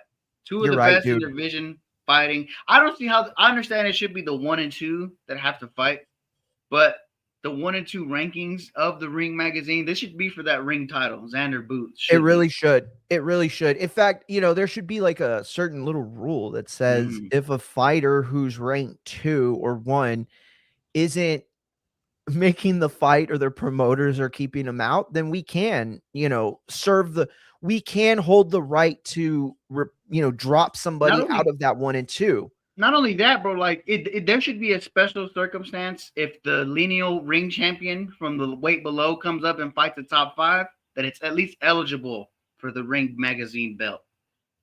Because think about it, Boots was the ring 147, and he moves up to fight a top 5 guy in his second fight at 54. I feel like that's credence for the conversation, at least. Oh, of course it is. But man, Alex asked a really interesting question here. I wonder what you think. He says, does the winner fight Virgil or Fundora next, or a lesser fight? What do you think, Matt? If Boots wins, I think he's gonna fight, at least attempt to fight a Sebastian Fundora. I think that would be next. I would have to completely see Virgil Ortiz free, whether that be, away from Golden Boy, or they've come to an agreement to continue his career, because being out of the ring this long for Virgil Ortiz is bad. Bad. This is really, really bad, because we know about his health issues. His style kind of needs to stay active and moving. You need to be moving, especially in the division he's in currently. I've stood on the side that if Xander wins, he's going to move up to 160. I've stood on that stance the whole time. I understand. I think that Fundora fight could be made, but I think if it's not Fundora for Xander, that he moves up to 160, because he's been at 54 for a while, and he looks big. But you say win today, bro. But if he wins, you think he stays down? You think if he wins, you said if he loses, he moves up, right? That's what you said? No, I'm saying no matter what, I think he's going to Xander move moves up. Okay. But okay. I'm sorry. I think only the Fundora fight keeps him there. That's it. Because I don't think the Virgil fight will be made. I don't think Errol would fight him, because they're obviously setting up him to fight Zoo, then Charlo. And then looking around the division, it's like, who else is there besides that? 160 is open. The champions are kind of lesser than for Xander. If you ask me, there is a little stiff competition up there, but your biggest threat is Landy Lara, who's, knocking dudes out, but he's old. So if I was managing Xander, I'd have him move up. Because like I said, he's been there at that weight his entire career. He looked massive. He looks in great shape, but I'm pretty sure he looked even better at 160. And I feel like once he gets to 160, he's going to start cracking dudes. I've always been of the mindset that if somebody is weighing under if they're weighing at least a pound or maybe around a pound under the official weight, then they're probably pretty good for another fight, right? Mm-hmm. At least one more fight. I don't think Xander should move up until he is. I don't think he should move up until he can't make the weight comfortably anymore, because what it would suggest to me, if he were to move up, yes, he does have a size advantage at 154, but I don't know how that size advantage plays out, though, because it's one thing to have that physicality. It's another thing to have it in practice, right? Can the body withstand 160-pound punches? Can the body produce enough power to create moments against a natural 160 pounder, right, or even worse, 168 pounder that's that's still successfully ballooning down? Those are the things that make or break the fight. Beyond Sebastian, let's say, hypothetically, let's say he wins, beats Boots, doesn't make the Sebastian fight because he's going to fight Josh Kelly in unification. Where do you go with Xander? Man, I this is the easiest question. Anywhere you fucking want. This is the Puerto Rican guy that just fought after anywhere. But okay, I'm saying that though. Give me a name. Sure. Give me a name. I got you. Hold on one second. Like I said, because think about it. He's not gonna get that Spence fight. That's completely off the table. No, in fact, I'll go even further with it, because he's not gonna get. Let me finish though. Go ahead. I'm sorry. Go ahead. While you're getting the names, let me take names off for you. Okay, so he would have just beat Boots. Let's say Boots don't want a rematch. He doesn't get the Fundora fight because he's fighting Josh Kelly. That's 3 names right there. You take away Errol Spence and Charlo, that's 5 names in the top 5. And then you take away Virgil because he's still in a what we'll call legal situation with Golden Boy. That's the top 6 names. Where do you go? Okay, so listen, this is where you go. All right, you knocked off Boots, Verge no, Bastion no, Madrimov is probably not going to happen. It probably wouldn't happen, but that's definitely a fight I would watch. Coming off a win, he fought Crawford, maybe. Bro, honestly, you could serve him Brandon Adams at that point. You could yes you could you could serve him Erickson Lubin. That would not be acceptable. Here's the thing. Okay, based off the question Alex asked. Now you're based off the question Alex asked, then that would be okay, he's gonna take a lesser fight, which it would be earned, sure, because you won a belt, unified, then you beat Boots. And not only that, you fought Burrell and Boots back to back. Look, I don't love the lack of activity any more than you do. We're coming from the same place. The only difference is I'm not going to try to force the issue just because Xander's beaten everybody he should and can't fight the people that they won't let him, right? He's done everything he can to fight Birch. He's done everything he can to fight Boots. It's going to happen tomorrow. And then where we are is on his momentum, though. That's a different question. See, that's a different question. Now, the boxing I know says that Xander could be fighting in his next fight after tomorrow next year. So if that's the case, then yes, he can't fight a Brandon Adams. He can't fight a fucking Nikita, which I actually think would be a pretty good fight. Yes, not a good fight, but a drawable fight. That would be a good fight to make. I don't think they do it with Nikita yet, but all those things allow him to soak in the time if he fights consistency, right? And that consistency will allow him to be better in the end. So I will give you this. If Xander does what all the fighters seem to do in this era after their big win, and that's literally nothing for a year almost, if not more, then I would say he would have fought twice already, though. That's the thing. Oh, that's true. He would have fought 2 times. Yeah, that's true. That is true. So then it would be 3 times. And that's the other thing. Is like, should we be like 2 fights is nothing? Like, this is crazy, dude. Like, fighters should be having at least 3 a fight per quarter, I think. Because in recent history, we've had the proof, Mario. Look at Jaime Munguia. Jaime Munguia had like 6 fights in 2 years, bro. And then he started getting cracked and knocked the fuck out. And then he takes a break, slows his roll with Canelo, and he's back. I wonder how much of that, though, is based on his lack of skill in the first place. Was he as good as we that's what I'm trying to say. Was he only as good as we thought he was because of the constant activity? Thus, if he reverts from the plan that we're talking about, does he ever even win any of those other matches? Does he ever even get as good enough to beat some of these into the road type guys or these bubble guys? I don't think so. I think that Jaime Munguia's activity and skill set go one. They're 1-1, right? He uses both of them to win his fights, even when he is not the more talented fighter in the ring. So I don't know. It's a tough question. Alex's questions are always so good. Bro. Look at this though. Look at this. Watch where it starts. Right. He goes Derevyanchenko, Ryder, Canelo. Right. That's 3 within a year. Right. Those 3 in a year. And then remember, Canelo drops him. And then he comes right back after Canelo in September with a tune-up, and then he gets knocked out again right after that in December. So that's for Jaime. That's 1, 2, 3, 4, 5, 6. That's 7 fights in 2 years. That activity, because those are rough fights, bro. Derevyanchenko's a rough fight. Ryder's a rough fight. Canelo, he got beat up pretty bad, and you get knocked out in that. I think going through all that in 2 years' time, and then that's a legit 24 months time, bro. He went through all that. Because look at it, bro. He got beat up by Canelo, dropped, and came right back in September and December and got knocked out. Yeah, no. You're right. You're right. I'm not saying, it's very hard. Here's the thing, though. But it's like you said, though, for somebody like Xander, it's different because he's only 23. But that's why I say it would, because let me throw these 2 names for sure. I have one name he could stay at 54 for, just to get him to move up, and that's a good fight, is Xander Devin Haney. Xander Devin Haney is a great fight at 54. The other name, obviously, to move up is I think he could move up and easily beat Lara. I really think he could. Lara, as experienced as he is and the power he's showing now, he's still old. Still an old fighter. And eventually, Father Time comes for everybody.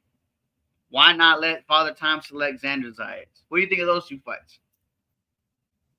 I love them. I do. I was actually thinking of Keith Thurman right before you had said that, and thinking in the sense, no. And it's not that a fight that I want. I was thinking, oh, those are a fight. I said that fight can't be made in my head. I'm not thinking that, but is it a fight that Thurman would take?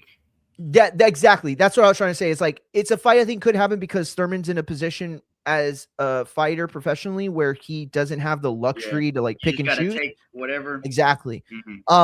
I don't know, dude. This is a tough conversation, but let me end it with this, okay?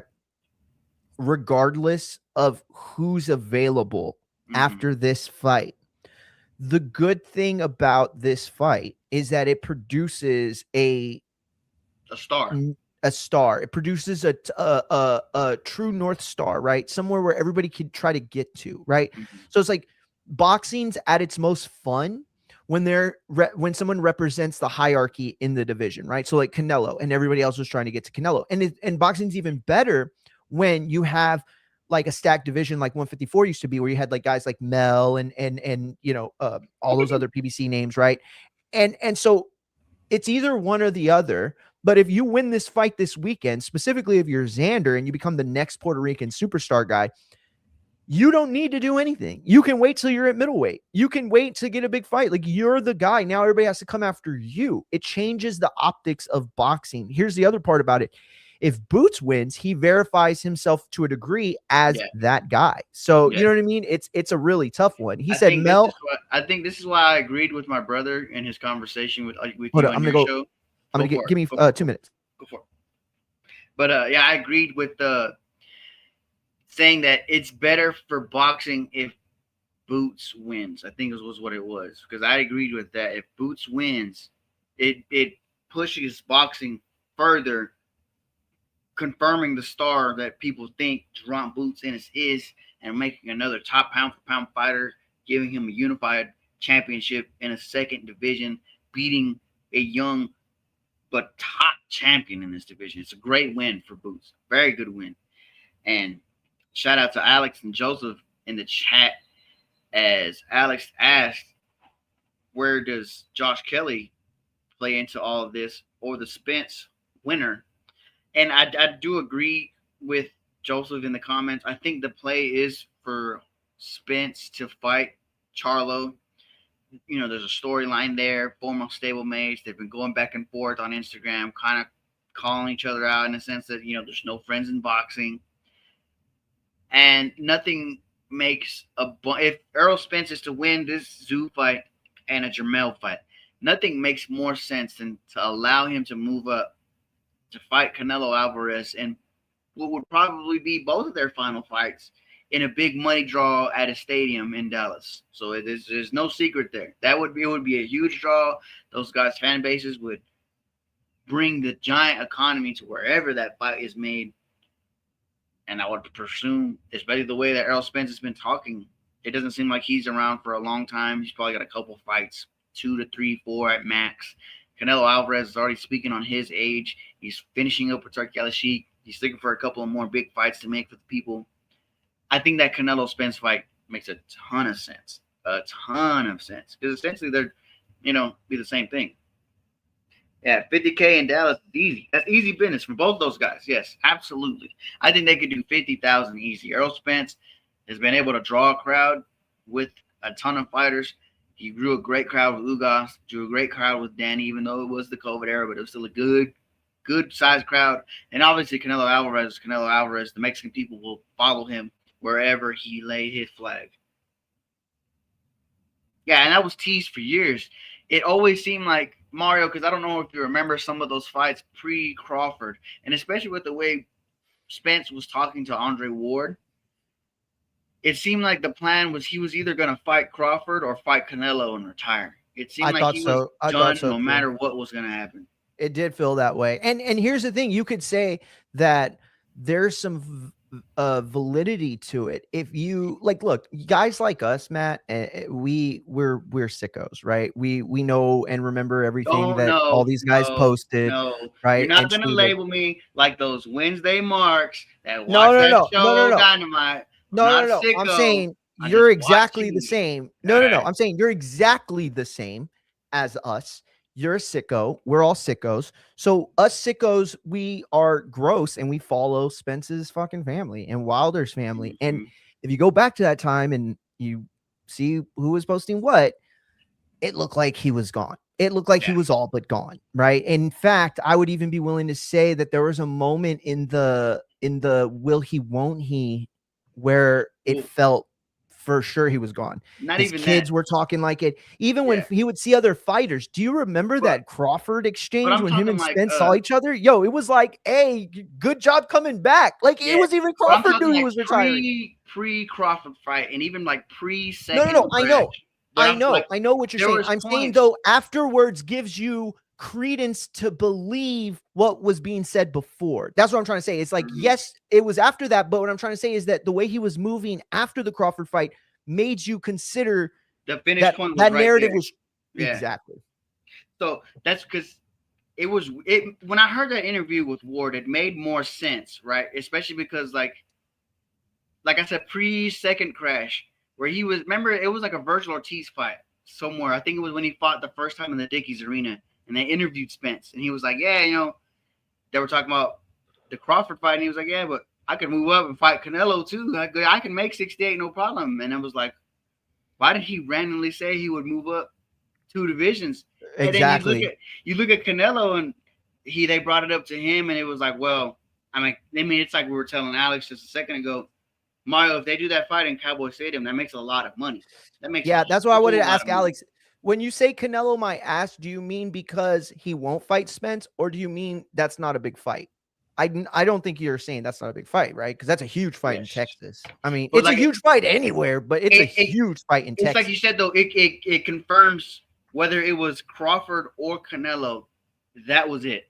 That fight, whatever of fight course. happened No, that no, no. day, it was gonna be over. But He was not gonna yeah, come but back. the only people that would argue with those points are like the dick suckers. And like, I'm sorry, I at my age today, I've been doing this for fucking 10 years. All right. As a journalist, as a content creator, I can tell you that I've earned the right not to give a fuck about what a casual fan thinks. I'm sorry. I'm sorry. It's like you trying to say like, hey, I'm a world famous. Well, okay, this sounds really gay. Wow. I'm not trying to say that I'm the equivalency in boxing to like a world famous physicist, but let's just say for example, I'm a big, huge physicist that teaches at like a MIT level, right? And then like the kid that won his 8th grade science fair is going to come up to me and explain quarks and quantum physics and dark matter. Like, no, fuck off, little kid. Like, don't make me go to your science fair and bang your mom, because I'll do it. I'll show up to your science fair with my Nobel Prize and I'll bang all your moms, maybe some of your dads, just to be a dick. Not even gay. I'm just a physicist that knows how to fuck. And so guess what? Your mom's fucked now. So remember, people Look at even this. he didn't even say that. Check Said out, that Mario, some Crawford. breaking news here. Give it to me. Bruce Pritchard, who has been gone from the WWE since WrestleMania due to some issues with his back, is returning to the WWE for Night of Champions, and will be back with the company moving forward. Whoa. What does that indicate, if anything? I don't know, but here's a couple of other things. I wanted to talk to you about this on my show specifically because Big E had an interview that had revealed a ton of things, right? And it vindicated one of my brother's ideas that the New Day was supposed to be the new era's Nation of Domination, right? I don't know if you've seen this interview yet. I heard Mick, I think, told me about it, but I heard about it. The name that Vince McMahon was going to give this group they were going to be called the Clan. I've heard this. They were going to be, and Big E confirmed it. They were going to be called the Clan. I don't remember what the acronym was going to stand for. Ooh, let's try. Okay. Clan. He said it. I just don't have the transcript. Oh, he did? Oh, man. Yes. Okay, well, let's just make it up anyway. Okay. Something like super like liberal, I think is what it was. But like, what does that mean? It was CLAN was going to be the group, not, just playing on words like they love to do. But they were going to be called the Clan. It was going to be the original 3. And I thought, holy shit. I literally thought you were saying that the Clan idea was them becoming super liberal. That was going to be the New Day. The New Day was going to be the Clan. I'm and they there were going for to it, be by the the way. Nation of Domination. Yeah. No. I get it now. I was confused at first, but okay. Oh man, what could the Clan have stood for? I'm looking it up right now. Look it up, but I want to guess first. So there's a word that starts with C that I can't get out of my mind because it's perfect for the joke, but I can't make it because I don't want to be in Dustin Poirier territory.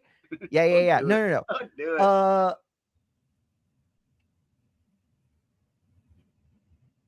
Man, where is it? It's not saying. bro. But yeah, I've never heard this name. Who is Abraham Washington? Who is that? Isn't that Andre? Isn't that Andre? Isn't that what's his name's name? Is who?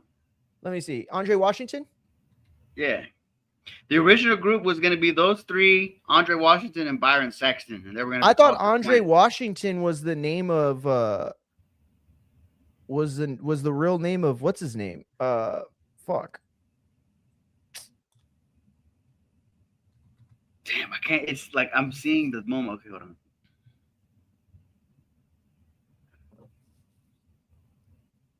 Oh no, because I'm seeing mind. like, I said, like they were going to be called the Clan, but nobody's giving like what the Clan was. Yeah, I'm pretty sure they don't want to. They're the like, stop trying to. They're like, stop trying to put us into this mess, Matt. Oh my God, done with all of your. Don't share that last comment. We're done with share that last comment. God damn it, Mex. Don't yeah, I'm not going to. I'm not going to. I'm not going to. I'm not going to. And here's the thing, though. Thank you.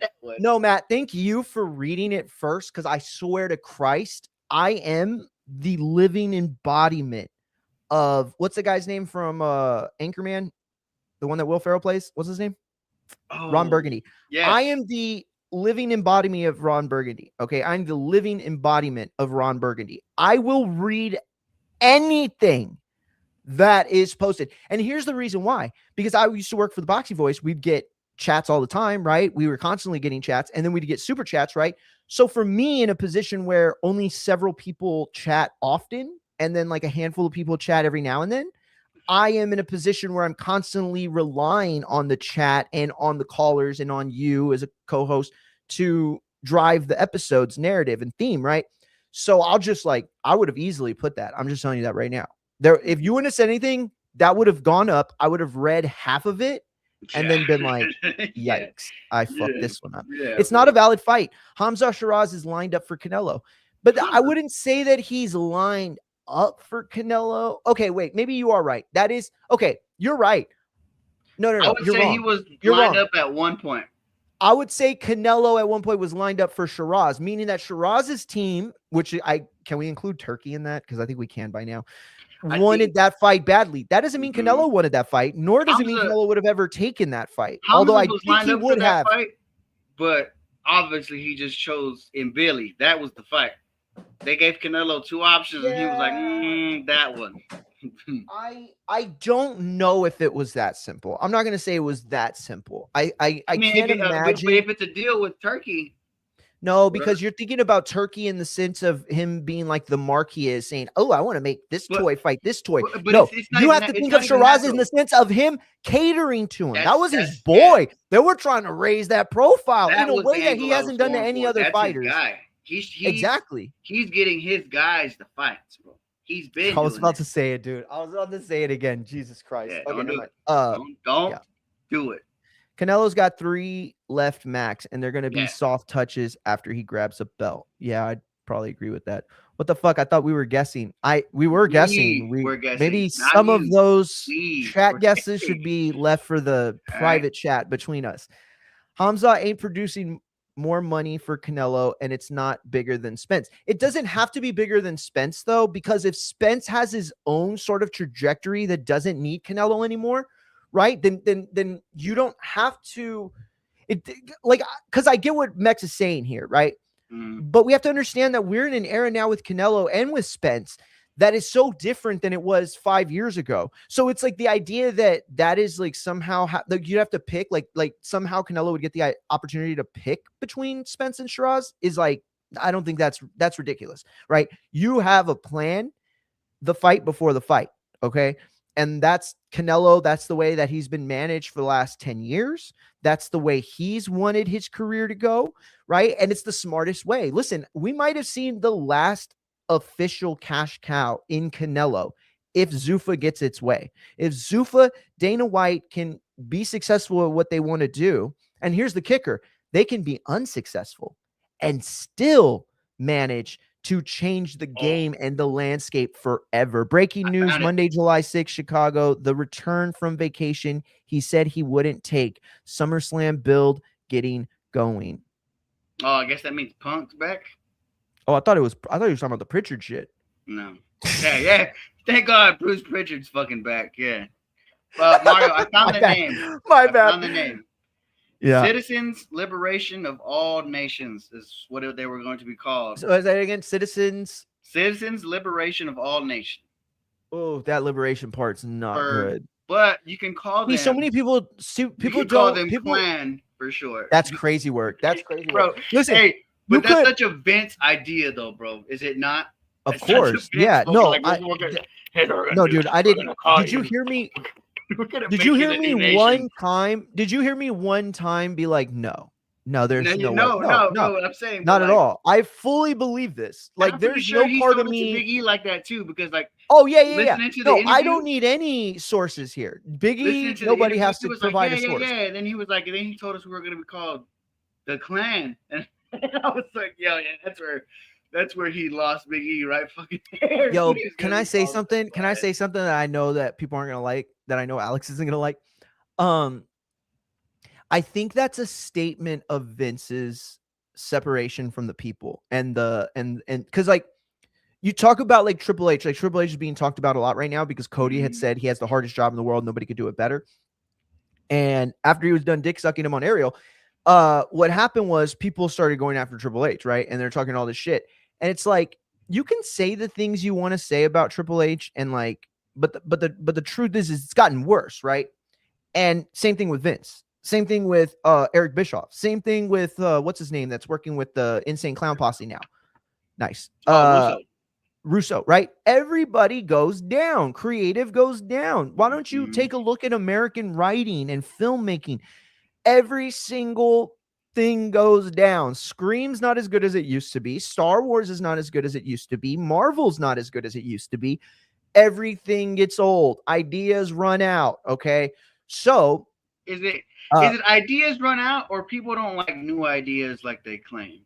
Isn't it the same thing though? Isn't that the same thing? Or do they want new ideas with the same characters they already know? Dude, your fucking cam just broke into HD for the first time. Right? All it's show. Like perfect. No. I'm my bad. I actually am not saying Stream suck. I'm saying everybody else thought Stream sucked. But a scary movie. I haven't seen it yet still, but everybody says it's terrible. It's like one of the worst scary movies ever made. And which is a surprise because the brothers got it back.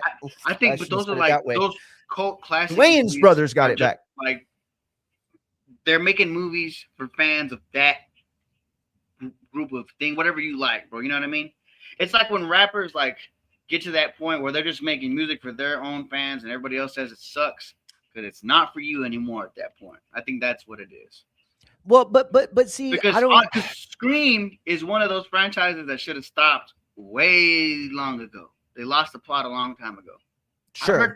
I've heard the mixed things on Scream that it's good and it's bad, but it's the people who really like Scream are like, yo, this is great. It's like with my nephew. Yeah. It's like with my nephew and that Five Nights at Freddy's movie, right?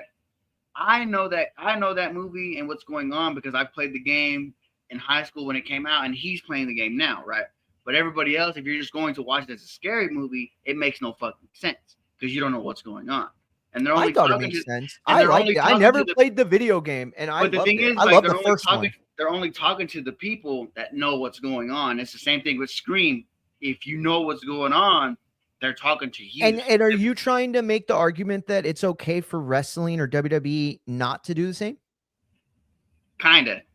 Because I don't buy that. That sounds like bullshit. That sounds like, to me, it's like saying, hey, these guys don't know what they're doing to make good creative anymore, so let's let them off the hook because the lore is there. Like, I'm sorry, like, they're not talking to the main audience. That's the problem. The problem is they're not catering to me, you, the people that watch consistently week to week. Exactly. They're trying to get the casuals, the people that actually don't give a fuck, right? They just want to like jerk off on The Rock and Cody to like they did to golf and baseball. And what are we gonna do to get the people that don't watch baseball to watch baseball?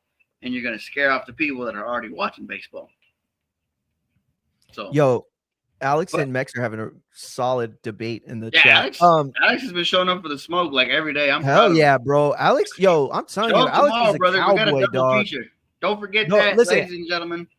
Double feature tomorrow. Night of Champions in the afternoon. Then we got actually Xander. Thank you for doing that because we just got a big upload of people jump on in the last Yes. 20 minutes. So make sure you hit the sub on Infighting FX, and then do yourself a favor, go to Talking About Radio with Matt Garces, and on YouTube and Twitch, subscribe there, and then guess what'll happen? You could turn on your notifications and be super tapped in for when Matt and I go, probably like 8 hours tomorrow, I'm gonna guess, right? It's gonna be like at least 3 for the, or it's gonna be like at least 3 to 4 for Night of Champions. And then if 7 o'clock is the start time, and then the fight ends at like 11-ish, yeah, that's gonna be like 8 hours, dude. Good Hell day, yeah, bro. we're putting shift tomorrow. Day. Breaking news though, don't forget, Talking About Radio is now live on TikTok. Also, we have made our way over there. The show will be live, clips will be live. But like you said, hell yeah, YouTube bro, that clip you got fucking pop, bro. I gotta get on my clip shit. You know what it is though? This is what I'm gonna do for tomorrow. And I always say I'm gonna do this, and this is what I'm gonna start doing from now on. I'm gonna have a pen and a paper, because I can't use my phone and my computer tablets because I'm always using shit. Hell yeah, I'm gonna write not only timestamps, but I'm gonna, like, I have a joke. All right, I'm gonna give this, because there's only the main community on right now, right? There's very few people that don't listen usually that are listening. So I'm gonna say this. I have a joke that I written. Well, I came up with it on Monday Night Raw for a match at Night of Champions, and it's a joke that I've actually worked on, and I'm waiting for it. So I have the time, like I have what I'm gonna have it on. So like I know when, oh, this match is coming on. So like let me clip it between here and here. So that's what I'm gonna do. But I have a good joke for tomorrow. Do you want me to tell you all the match, or should we save it? Let's save it. Okay, let's save it. Because you know that'll get people to tune in. But do I tell people when it's coming, or do I just do it and see if people can guess? Let it eat, bro. You gotta let it eat. That's let it eat. All right. One thing for sure. Maybe I'll do another. Maybe I'll do one. Maybe I'll do a joke for every match. One thing for sure that I love about comedy, bro, is the delivery and the posture of comedians. Like early on, I used to love it as a kid because it's just a bunch of cuss words. But when you really watch Richard Pryor and how he controls the crowd and his tone and just how genius, like, bro, delivering like this, and then boom, genius. Joke, comedic genius. Or like Chappelle, how his jokes are just conversations that have jokes in them. Exactly. Perfect. But these are masters of their craft. Let it naturally eat, bro. Because when we're rolling, kind of like we were for UFC 250, it was great. You know? Yeah, except for the 9/11 joke I made. People got mad at that joke. I don't know why. I first of all, you know why they got mad? Because I was right. New York destroyed itself from the inside out. It did. And that's why people got mad. Because nobody said anything at the time. I made the joke and I thought, oh, nobody caught it or nobody cared. We had like 500 people on. So I was like, oh, well, that's cool. And then literally the next 48 hours were like, you Zionist piece of shit. Well, they didn't say that, but they said other stuff. They're like, you fucking hate America if you hate New York. I'm like, the fuck? You're gay. But anyway, it's just one of those things, bro. Everybody, like, it's one of those places. It's got to be popping. It makes things better. New York, LA, exactly. Atlanta.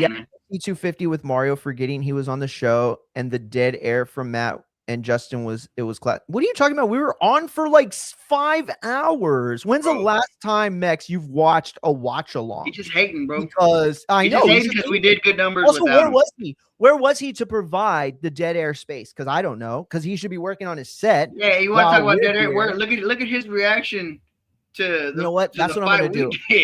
I'm gonna challenge Mex to come up with like, okay, so you know how the old sitcoms like Seinfeld and Cosby, they would do like a scene and then they would prepare for the next scene, and a stand-up would come in and he would do jokes to keep the live crowd warm before they do the next scene on Cosby. Okay, I challenge Mex to at some point in this summer for an event, do like 5 minutes or like 2 minutes even, right? On that show. Like it would be like something like making fun of like Night of Champions or like whatever, right?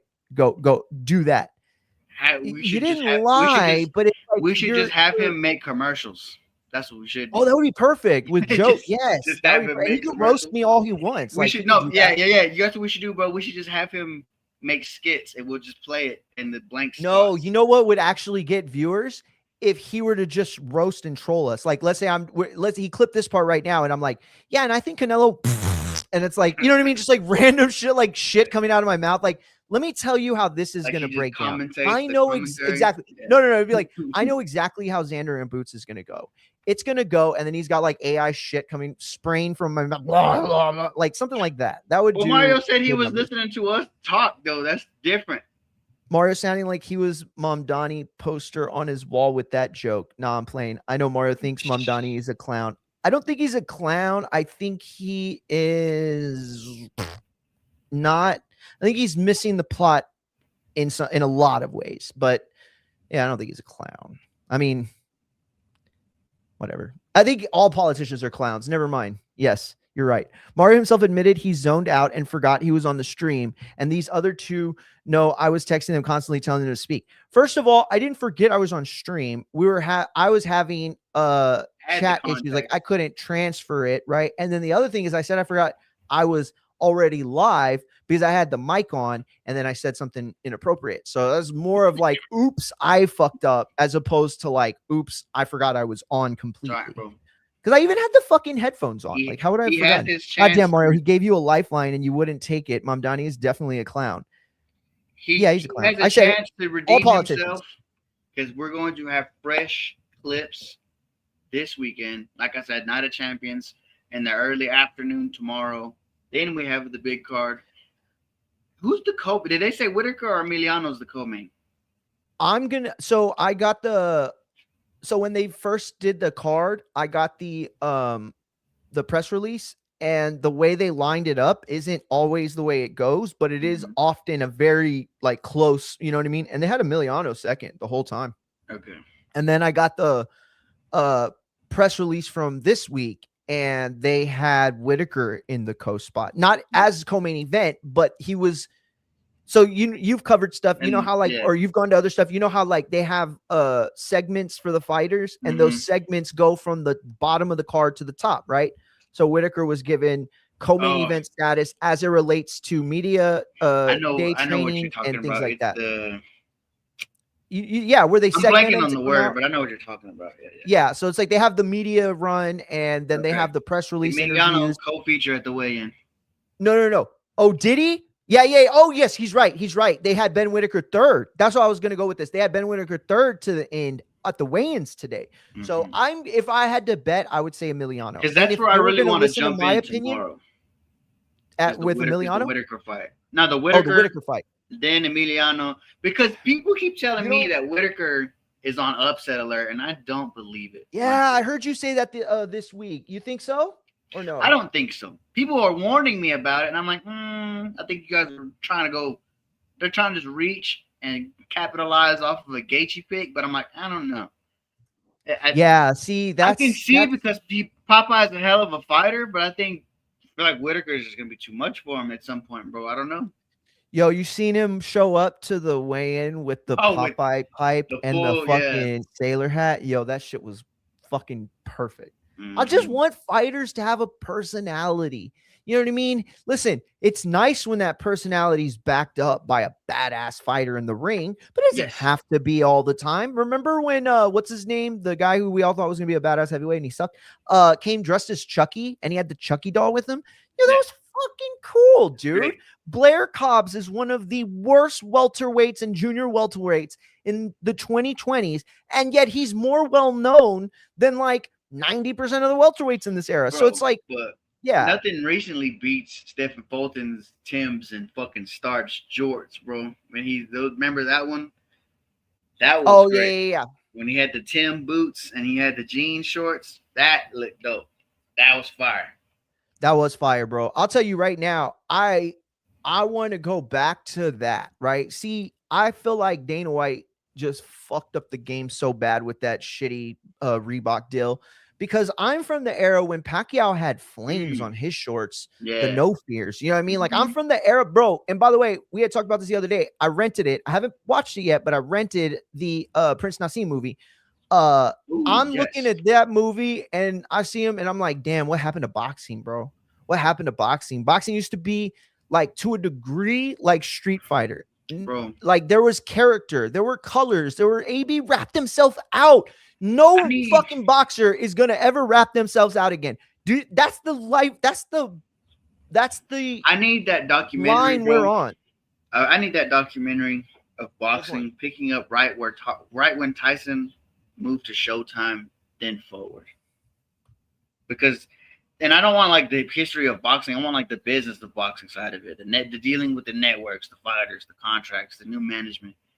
Because that always is gonna be like, man, this is when they got into a peak and just bidding wars and picking sides and creating sides of streets. Need the finer details of that, bro. Yes, absolutely, we do. So let me ask you real quick. The 50 Cent thing. I just want to ask you this real quick. Your guess, does Mayweather fight Pacquiao before 2028 starts? Ooh, you're giving him a year and a half? Yeah, because here's the thing. You either get the fight done or you don't. But I think if you don't get it done within the next year, it doesn't happen ever. I think so, maybe. I think it happens at some point. I love the Fury dress. And he didn't just dress as Batman. He dressed as like I forgot about homeless. that. Didn't he beat up like a Joker too? Yeah, that was beat up a bad guy. dope. Yo, That shit's Fury, funny. God, he was good. Listen, I think that if you look at what's going on financially, I think Mayweather can't afford to not fight Pacquiao. Like, I think that the fight with Mike, whatever his name is, the one with Iron Mike, got canceled because of the lawsuit, but the lawsuit was able to wrap in and tie in the money from TMT. So think about it this way, right? I don't think he they needs went to ahead fight him right now because Well- they're gonna try to take whatever money he's got coming in. So that's probably why Yeah, the fighting exactly. gonna happen soon. Okay, so but then you're absolutely right. Everything you said was right, except for the one part where you assume that Netflix, that's how they're going to pay out. Because what I'd assume is this: the Mike stuff was done with TMT and Floyd as the main benefactor, and the main recipient, right? So they were the A side promoter and fighter.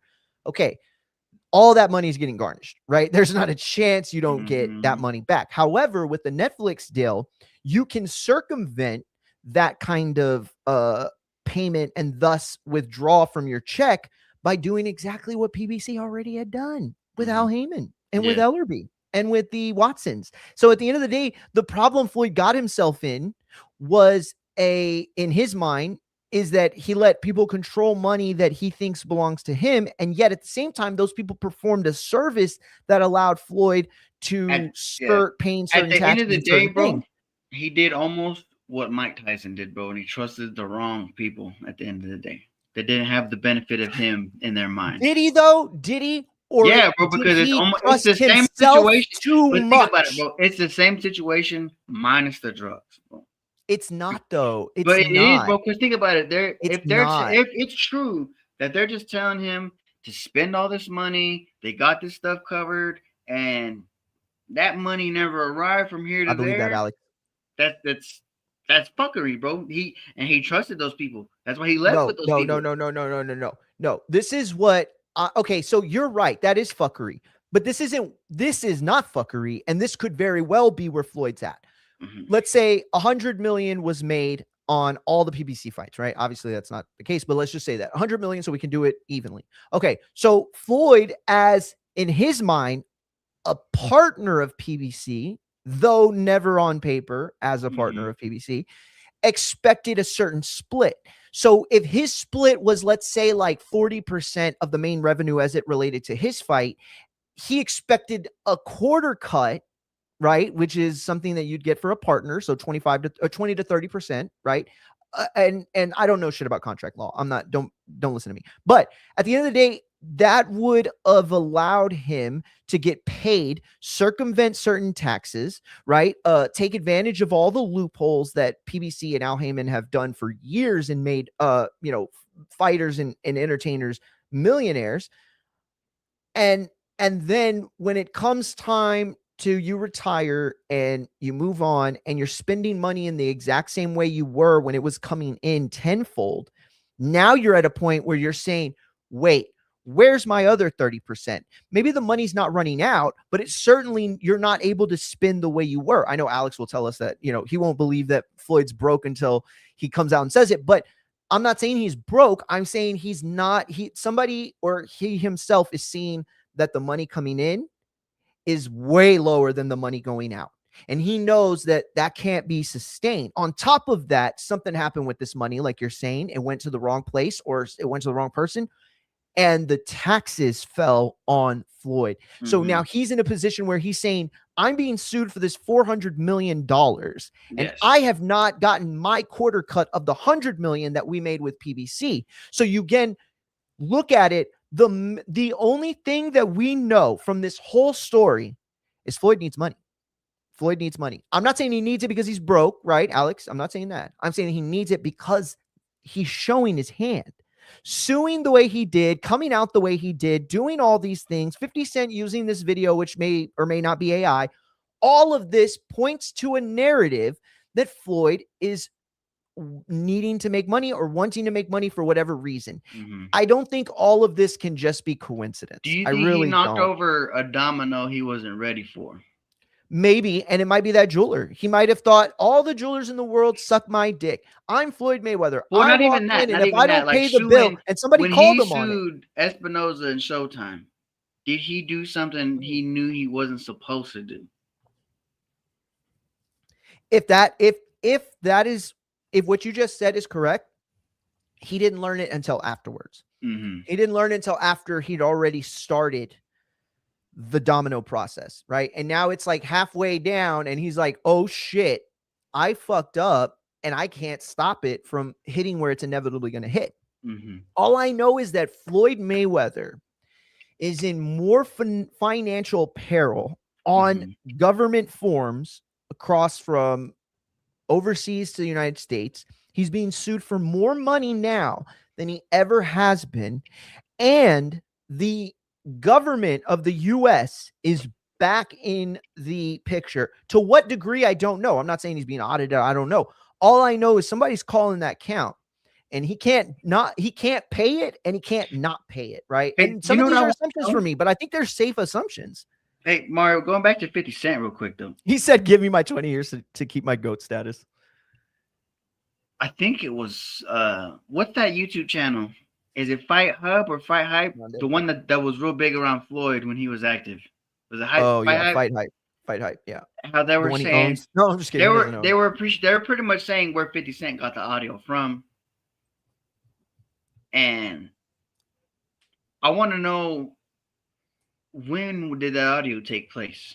Because I agree, it sounds old. It sounds like maybe Mex Floyd said it earlier. I'm so glad you mentioned that. I meant to give Mex the credit earlier. It sounded like when Floyd was active. He said that.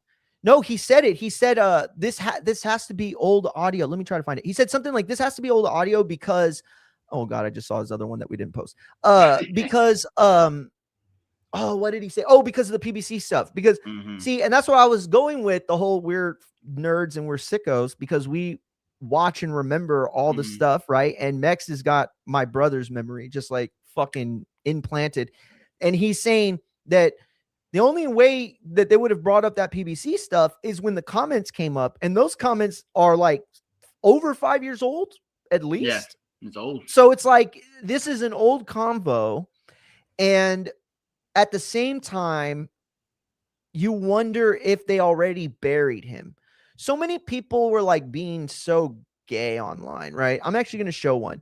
They're like, this buried stuff should not be taken lightly. Floyd needs to get protection, or the government, or like the cops should come and talk to Al. Threats like that shouldn't be taken lightly. And it's like, shut the fuck up. This was a conversation that was private. He was talking and assuming it's real. I'm not saying that. Well, but think about this though, bro. Like what bury I was getting at, right? Means in paper, it means in lawsuit, it means injunctions, it means in all these things. So it doesn't mean, oh, he was gonna fucking kill. Yeah, Al Heyman's gonna have Floyd killed. You sound retarded. Think about this though, bro. What I was getting at, right?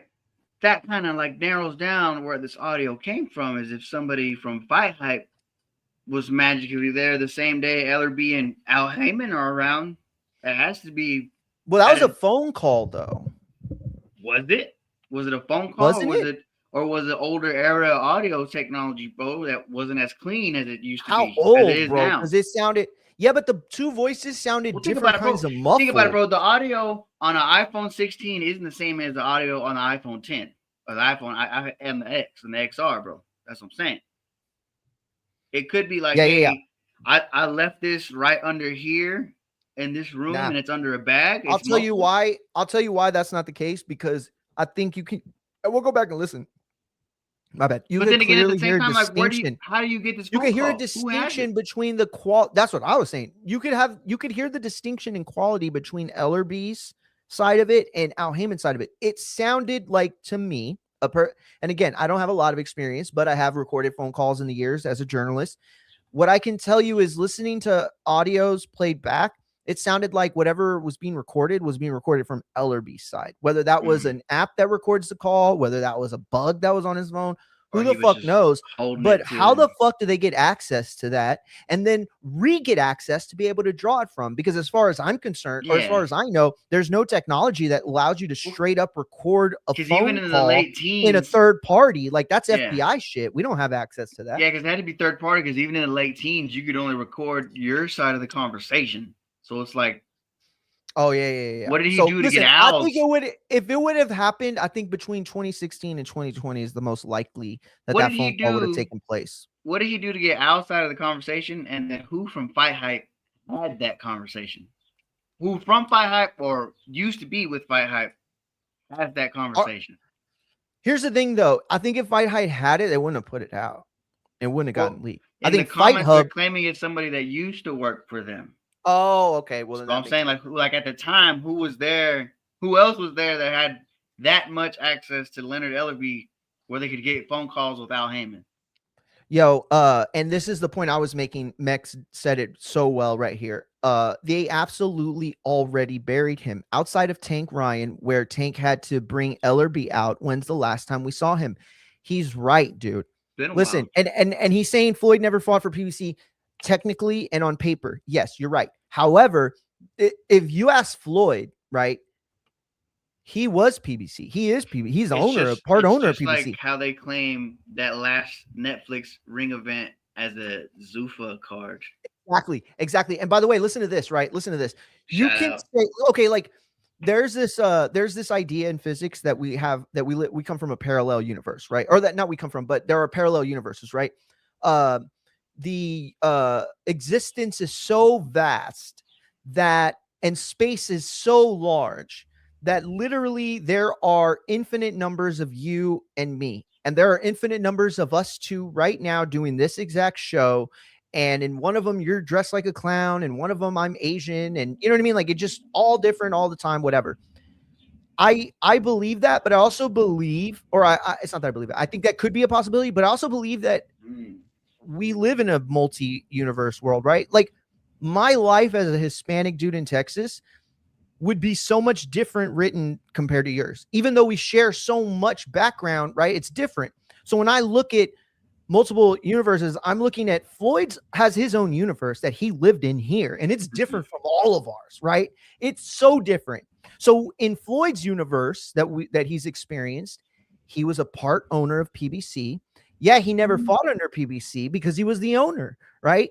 But none of that holds water, right? To the fact that Al has his own universe. Ellerby has his own universe, their own recounting of things and the way things were said and done. So,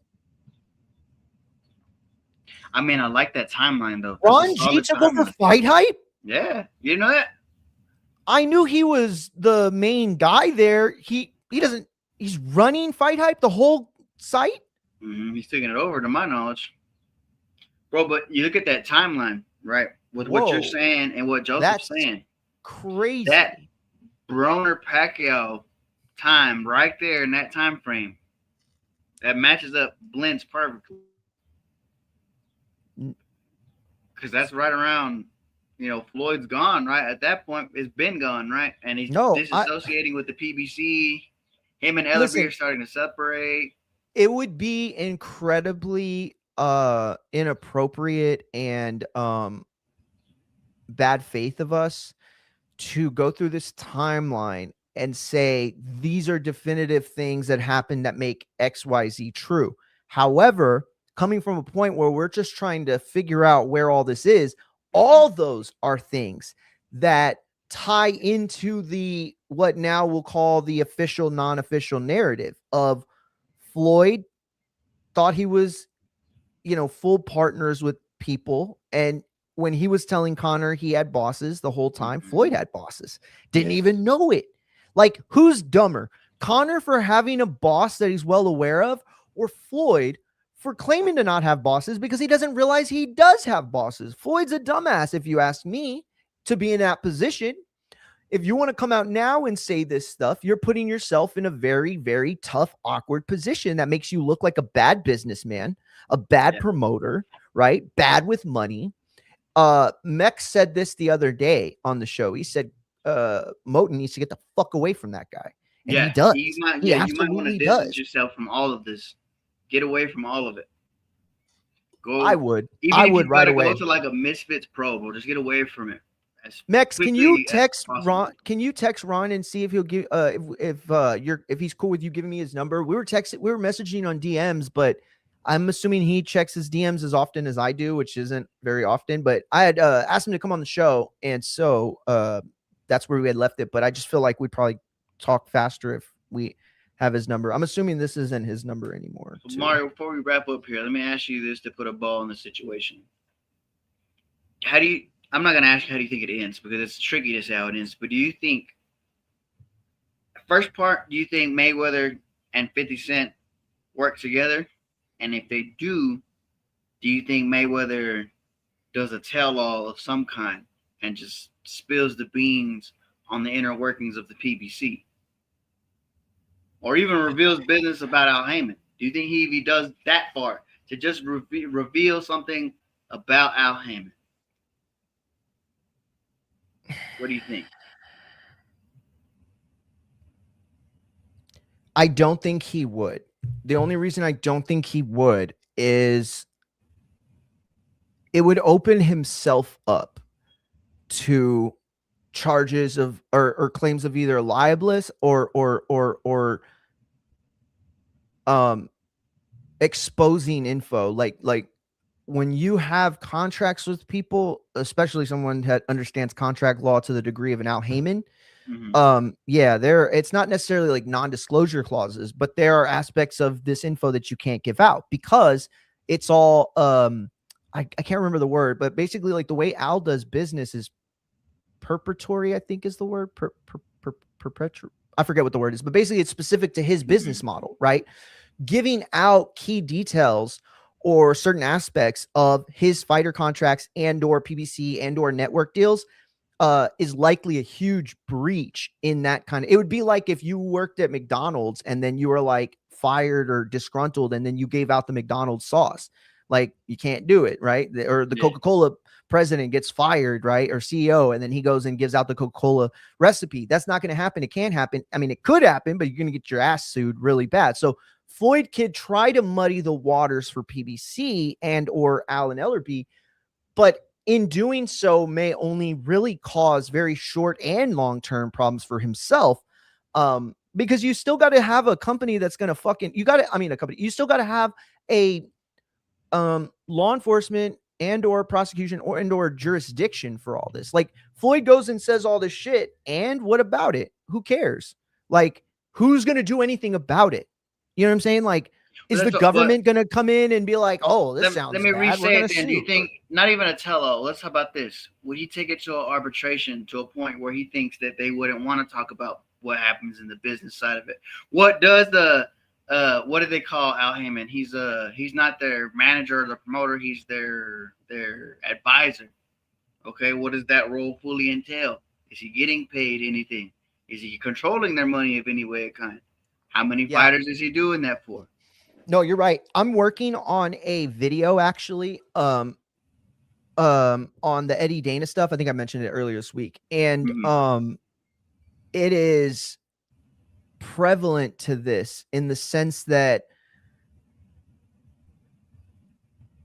when you start to look at everything through a magnifying glass that's been done over the last 10 years, you start to see some real problems in the like just overall landscape of this. You know what I'm saying? But yeah, I don't know. I don't know how it works. I don't know how it doesn't work, but I can tell you that he should get the fuck out of there. I can't see Floyd doing that. That's never been his style. He's never even really disclosed what truly happened with Bob and Top Rank. Good point. Or Oscar for that matter. What happened with Oscar? Good point. Golden Boy stuff. The Golden Boy stuff is clear. He tried to finesse, and then they basically locked him in on a fucking fight contract that he refused to admit. You know, before there was Donald Trump, who would basically run his own narrative, there was Floyd Mayweather who did the same. And now you could argue that he just got that from guys like Trump and, you know, rich people throughout America. But yeah, before there was Trump, there was Floyd Mayweather who understood that it's not about being right or wrong or truthful or dishonest. It's about narrative. Can you make people believe the narrative? And he was so good at that, right? Floyd was so good at having people just. I can't even say narrative. It's like narrative controlling, bro. I think it's more or less they were like, those are two of the most media trained people you've ever seen, bro. Especially Floyd. Yeah. If there's one thing Floyd can do, it's talk to these motherfuckers, asking them questions and holding cameras, because he can charm them to the point where they forgot they even asked the question. And that's true. At an earlier age, Trump was able to do the same thing, bro. It's just quick. Yeah. No, you're quick. Right. Yeah, you just got to have the grit to have people talk shit about you and call you a liar. It would essentially be insider trading for Floyd to come out with that information. Yeah, I'm not sure if it meets that criteria, but that's how I was. That's what I thought about when I thought about it. Yes, look at it. Yeah. Yes, exactly. And here's the other part about it. It's like when you come out and you do that kind of stuff, you make it really difficult for other people in business to trust you, right? Like whoever does work with Floyd at this point, when they see if he goes that route, if he goes as far to do that, man, I think it tells you a lot. That kind of makes it sounds like the way you said too, bro. It's like, is Floyd out here because he's the one still pumping money into the PBC? Is that why he keeps doing all these exhibitions and fights? I can't imagine that's the case. I really can't, because it's like he has. But he's gotten more dates than any other PBC fighter. If you look at him. Here's the thing, though. That's not technically true. If you argue that it was pro boxing that he was doing, then I think I could beat that argument, right? So then if it wasn't pro boxing, he was just fighting, isn't it easier to secure like a YouTube style fight or like a misfit style fight, you know, than an actual professional boxing match? Like, how much easier is it to sign the dotted line to fight a guy named Body Jr.? That's what I'm saying. It's so much easier to do that than it is to sign a fight to fight Earl Spence or Canelo in a rematch. But this is why now we've gotten to the point of Manny Pacquiao, bro. He's out of options. He's got to fight Pacquiao again. That's what I'm saying. And so now we're in a situation where does he need the money bad enough to risk the record? And this is what Alex said. He said, I'll tell you how it ends. Either 50-0 or 51-0. No other options. Doctor Strange can't come up with another possibility. Hilarious. Mech said, Matt, but if that were the case, all Floyd's events would have some kind of PBC promo attached to it or undercard, and they have it. I'm getting paid this. What I'm doing with my money is putting it over here. Sure. You know, I'm no different than like how can I compare this? No difference than somebody that like helps fund a school or something like that, fund their own business with. So then there would be a money trail. There would be a money trail. Yeah. And that would be the easiest thing to prove. I highly doubt there is. I really do. I mean, just from the narrative isn't, oh, the partners at PBC are having a big fight. It's Floyd's having a big fight with PBC, claiming he is PBC. And so that's a narrative that's easily disqualified. And so I don't think Floyd would put himself in a position to where the whole world sees that it was clear as day he signed a contract that basically made him talent, and he was a moron. Like that's a really tough spot to put yourself in, considering you might win 0, right? If he ends up 50-0 or 51-0, as Alex predicts, then he will unfortunately go down with the. But this is beyond his record outside of the ring. No, I know. Oh yeah, way beyond his record at this point. This is all about, you know, well beyond. No. Who's doing what? Who's exactly. Main point too is what's causing all this is where is all this money and whose money is it? That's what's being argued here. Where is this money? I can't imagine it's Floyd's. I really can't. Really? I can't imagine it's Floyd's, dude. I can't because it's like, to say it's Floyd's is to say that he would have had a much more deeper relationship and or job right? Posting with the PBC, and he hasn't. Like, he's not in boxing. He's not giving back to the sport. He's not doing anything. And I'm not criticizing him. Nobody does, right? Like, Oscar's not even doing that. Like, Floyd has not been a great ambassador for boxing in his post career, not even a little bit. I could go down the line and pick out guys like Alex Rodriguez and Derek Jeter that were far better. Well, maybe Derek Jeter is like an obvious choice, but Alex Rodriguez was a far better post career ambassador for baseball than Floyd Mayweather, who's supposed to be the most decorated fighter, the greatest of all time. Yeah. And yet, when do we even see him talking or doing anything that relates to boxing? The only time we ever see him is in between jeweler spots or vacation spots, and somebody randomly asks him about a big fight, and he finds a way to make it about himself. It's his own fight he promotes, bro. That's the thing. No, exactly. Exactly. So then how can you come all this time later and be like, wait, where's my PBC check? For what? For promoting? For networking? If I have a what piece, did you do? But think about it. If I have a piece of this business, or if I'm assumed to have a piece of this business, if you put in money at the beginning, then of course. But think about it, bro. Listen, he's talking about hundreds of millions of dollars, Matt. That's not a piece, champ. That's a whole fucking cut of the pie right there. That was a cut of the pie that he was meant to break off with his people, right? Mm-hmm. So everybody got their big piece of the pie. Al broke off what he had to. Ellerby broke off what he had to, right? Watson's break up what they have to. So Floyd's waiting for his piece to break off, but there is no. He got broken off, right? He's waiting for his piece to break off. He ain't got no more pieces to break off because he wasn't doing that. He wasn't an active promoter. He wasn't an ambassador for the sport. In fact, all he's done has it feels like become a case of like, don't be this, don't fuck up your money so bad that you have to continue to fight. And these later Floyd fights are PBC events, then he has every right to be pissed. Then my piece of the pie should be much bigger than this. No doubt. No, I don't question that at all. That's what I'm saying. He's probably about to argue his fight purse and his equity of the business purse is two different things. That seems like a losing. That seems like a losing argument if there is no paperwork. And if there were paperwork, this wouldn't be an argument. That's you know what I'm saying? Like, so if there were paperwork that he had that said, if there's no real paperwork, Al's just an advisor, then why is he getting able to handle all this money or dictate people's career in such a pattern that he's allowed to? Why?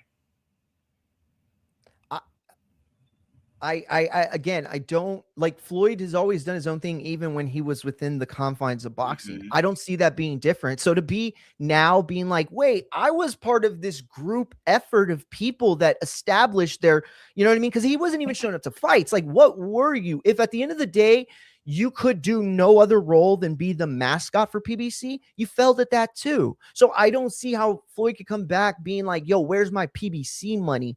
Maybe he could come back and say, hey, I didn't get my full cut of my purse, which is that's probably doubtful. If he's claiming hundreds of millions of dollars, where's the then that's a cut. That's a full cut. What? That's what I'm saying. But remember his original. That's what I'm trying to say. He's like, but what is that cut from? From what? It's not from fights, right? We can agree it's not from fights. I mean, there's no way that hundreds of millions went missing from his fight. The whole purse, situation right? is tricky, and like I'm reaching at straws anyway. But it's just Me too. Same. We're not going to be able to make sense of it until this is completely done anyway. So I agree, but I do think that the one thing for sure that spoke volumes to me was all the PBC guys in the comments not saying a lot, but saying a lot just by reacting, bro. Very well said. Very well Everybody said. Everybody that you know, all of these replies were like 3 to 7 words. And everybody that you knew that has done business with Al Heyman saying something was like, whoa, then that's probably Al Heyman in that phone call. You know, Mario, please tell me you're gonna go see this Talarico's Tacos troll truck they have in Corpus. I haven't seen it. What's his name? Bernie is coming today or this weekend, and so is I can't remember. There's a bunch of like top Democrat and liberal politicians are coming to canvass for, or not canvass, but to do a thing for Talarico. But yeah, I'll be honest, dude, it's dire because there are like nobody's supporting any of the candidates. They're all just like trolling Talarico. So I don't know. I think you could definitely get people to not show up for him. I don't think they're running a campaign that's going to get him to show up for anyone else. I just don't think they go and vote.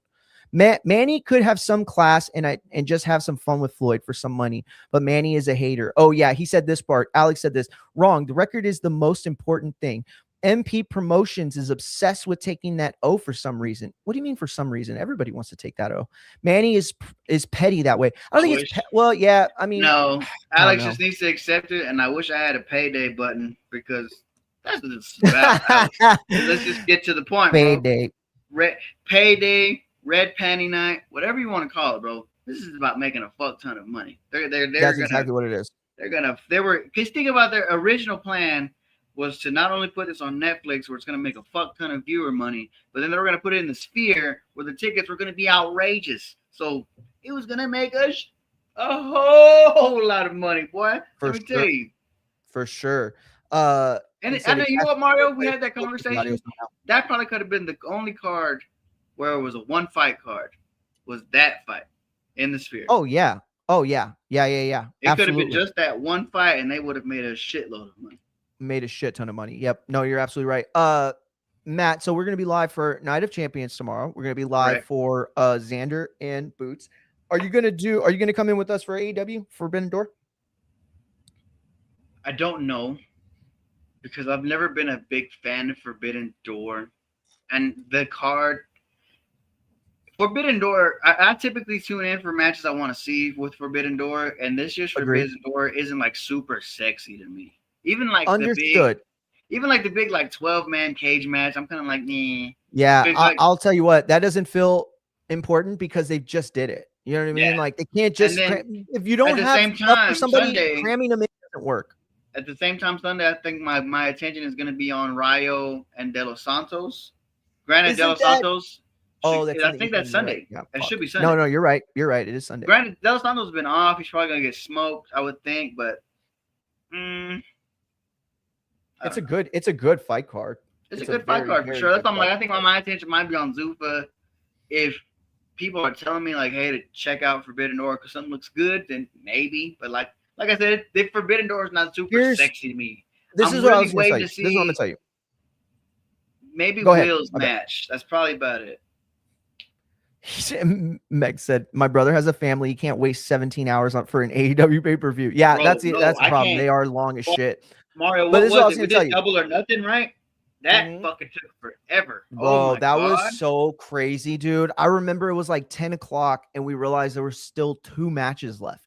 I was like, what the fuck? This is and then they took those 2 midnight matches. For What it was like a stadium stampede, and then the main event. Oh, I know. It was 45 fucking minutes. It was crazy how long it took. This is what I was going to tell you, though. Okay. Obviously, you're going to do this tomorrow, but I'll tell you what would be great for Sunday. So I have, on good authority, well, actually, they've all announced it, several top wrestling promotions. Top wrestling content creators and channels are not going to be able to cover Saturday's event that early, and they're not going to be able to cover Sunday because of previous engagements and events, which means there's probably going to be like 500,000 people, maybe more closer to like 100,000 people. I mean, I've done the numbers. It's like one of them gets an average of 40 to 50,000. The other gets like an average of 100,000, right? So if like you take all the averages, you combine them, there are going to be at least 100,000 or not more people looking for somewhere to watch along with. That's where we enter. And I can tell you this too. Coming in for a few matches only and leaving would be smart if you're going to make them the Will Ospreay stuff, because from your content, what I'm seeing, they love the reaction stuff. And tell me a better plan than this, Matt. You and I have the ability to clip matches and moments, right?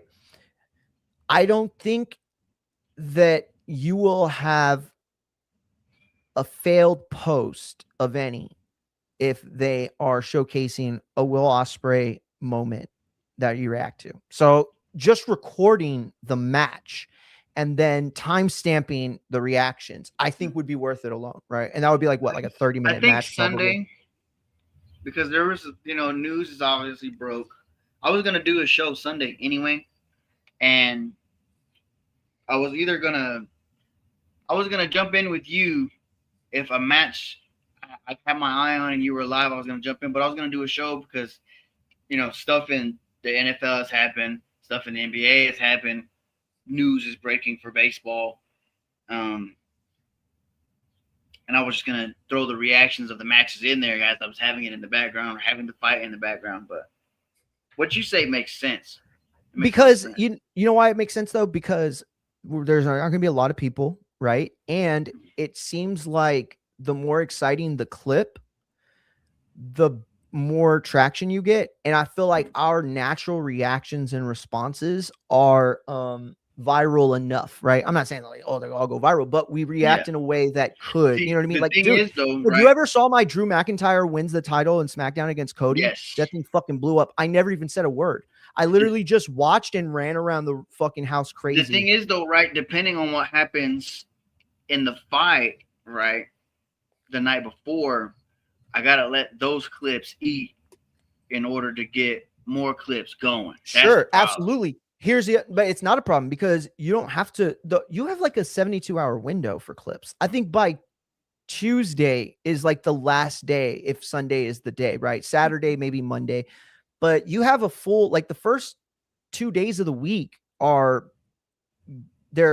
built for that. I mean, there's going to be way more people that don't watch Night of Champions and or Forbidden Door than there are that are going to be watching clips from Monday through Friday.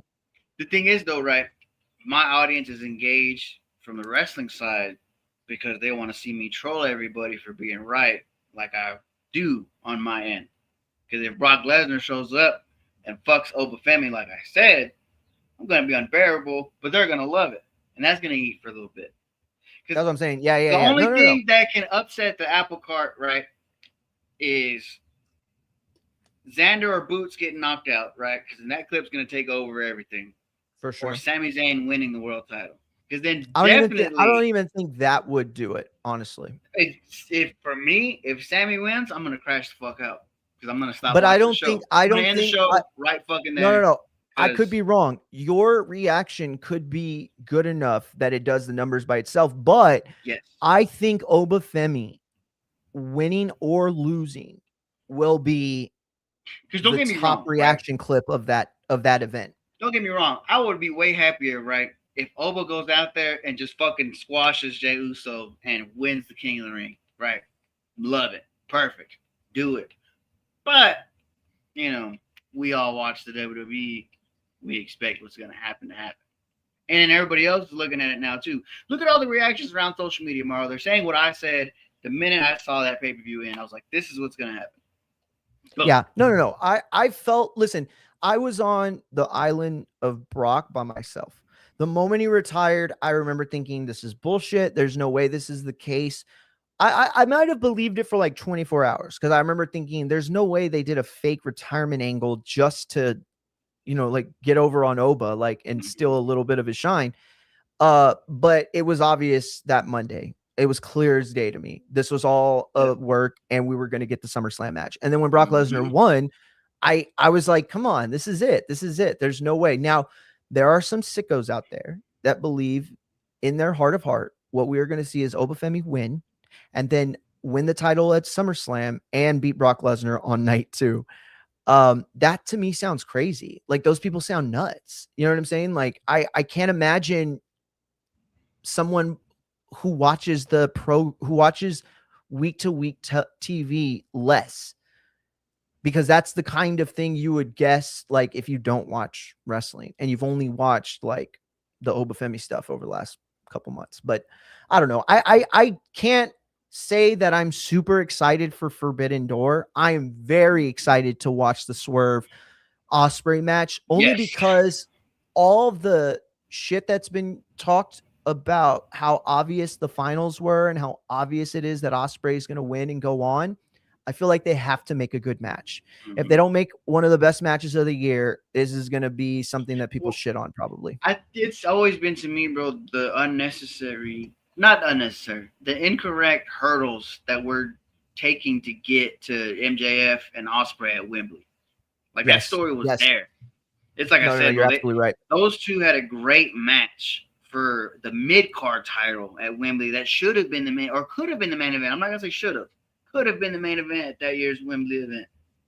Now these two are gonna wrestle for the Whoa. world title. So it's like, Yeah. No, I'm sorry. I just saw Mex's comment. I'll get to that. That's crazy. I'm gonna watch. Saudi will cheer for Jay like it's WrestleMania 41. Yeah, Alex, I don't know if you were on earlier, but I had made this point. The fanatics, right, is coming up, and there are 9 sold out people, right? Like for booths. And of those 9, 5 of them are WWE superstars. The other 4 are a combination of Knicks players and something else, right? One of those guys that sold out is Jey Uso. Now, really? I've not appreciated a lot of Jey Uso's work over the last several months. And on top of that, it seemed like the WWE universe didn't either. He has 5 of the most voted down videos on social Kids media love him, history. And that's what I was going to say.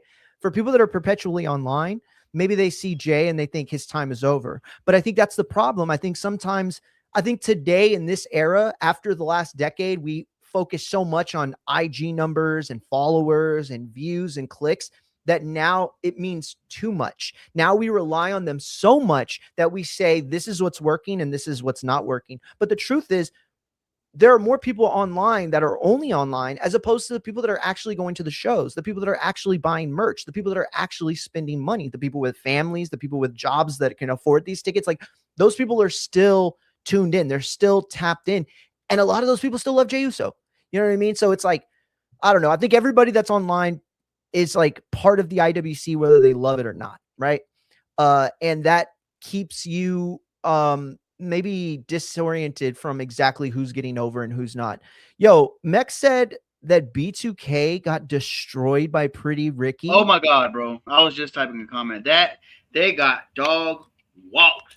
That was the biggest. Shut the fuck up. Bro, that was the biggest mismatch of the summer. And Dang. we just witnessed fucking Chet Holmgren get punked out by Wemby, bro. This was insane. Yo, I want to ask my wife so bad who she would think and would they win. didn't even like Pretty Ricky didn't even do like all that good hits, bro. They had a lot in the chamber still. Bro, it's crazy to me that they dog walked them, honestly. And don't get me wrong, Pretty Ricky, if I had to guess, I would have said, I think I would have favored Pretty Ricky in this one. Obviously. But that should be like a 60-40 match. Like they should not have dog walked B2K. I'm imagining this fat, overweight, missing some ankles B2K, dude. Yes, bro, but like everything else, social media is only vocal minority. They're just loud. That's it. You're right, Max. I didn't expect them to be competitive, but what we saw last night, it was bad. It was bad. If you get a chance, watch it. It's on social media everywhere, bro. I'm gonna watch it 100%. Okay, so I have two more. I have 2 more topics. One of them I want to get through real quick. I don't remember if it was you or Mex that shared this with me, but Bob Arum came out and made a comment about Tyson Fury's availability in the U.S. And from what Bob has said, apparently, Top Rank is the promotion that has contractually secured the rights to a Tyson Fury fight on American soil. He still owes fights on American soil to Top Rank. So I want to ask you, Matt, what does this mean for the potential fight, AJ Fury? Can you think of any other fight other than Mayweather Pacquiao that seems to have so many obstacles standing in its way? And tell us. I think because it was my brother that sent that in there, it gave a little more to that thought of, hey, this might be going to LA or Vegas, right? But we were like, that doesn't make any sense. But with Bob Arum coming out and saying this, it's like, okay, now it makes a little more sense. Are they going to be able to get AJ to come over here? Does the bag get bigger? I don't know. But, I mean, it's super confusing because like I guess like he does still have a deal with Top Rank, and Bob Barham's not as probably not as easy to swindle as the other guys he's dealt with. So who's to say if it does happen in America? I think it's gonna be it's gonna be a tough sell because I understand the UK fans will travel, but with the stadiums they're picking to hold these fights, bro, we got to see what they're gonna do. No, you're right. You're so right, dude. You're so right. At the end of the day, there's this aspect of it for me that feels like it's too far to make now. Like I assume, like with everything that boxing has taught me, that money can secure anything and everything. Mm-hmm. However, the problem with money in boxing is that it's not about the total amount. It's about how it can be divided or how it's supposed to be cut up. So let's say $100 million is enough to make this fight, like for the two fighters, but it's not enough to secure the ends that some of these promotions and managers and team members have put into, you know what I mean? So it's like one of those things where you get in and you got to get out. What do we got? Ryan, what's going on? The Lion. What's up? Video's blurry. Are you in the shitter? Dude, no, I'm in the middle of the thing. Why? Because dude, there's like 50 people in the cutting area. Look like you're standing in a hot shower. I'm masturbating. Maybe I'm waiting for my next customer to masturbate. Yes. Jeez. No, what's going on? Like, whoa, dude, no, I was looking at the things for the fight tomorrow. Who you got, Xander or Boots? Who you picking? Man, I want Xander to win. I think it's close to a 50-50 fight, but I think Boots is gonna win. So you're picking Boots officially? Yeah, because let's get it right. Boots' biggest win was Stanionis. Mm-hmm. Sure. And I mean, what do you think of Stanionis? You think of him as an elite fighter? World beater? No. He's good. He's good. He's not a good fighter. I think Barrow means more to Xander's record than anyone Boots has fought. I agree. And actually, but they said Top Rank didn't want this fight for him. Begged him to not take it. They say that. I don't know. Maybe it's true. Maybe it's not. I will say this though. Xander looked to me at the weigh-in like fucking ready. He was like, "Let's go." Boots was the one who looked like his hairline was too far back. No, I'm just playing. No, it was. But Xander looks huge, bro. Xander looks so big, and he only came in like 0.4 higher. He still weighed in at like 153 point something. So, but I'm gonna tell you this though. Also, I mean, this is Boots' second fight at junior welter.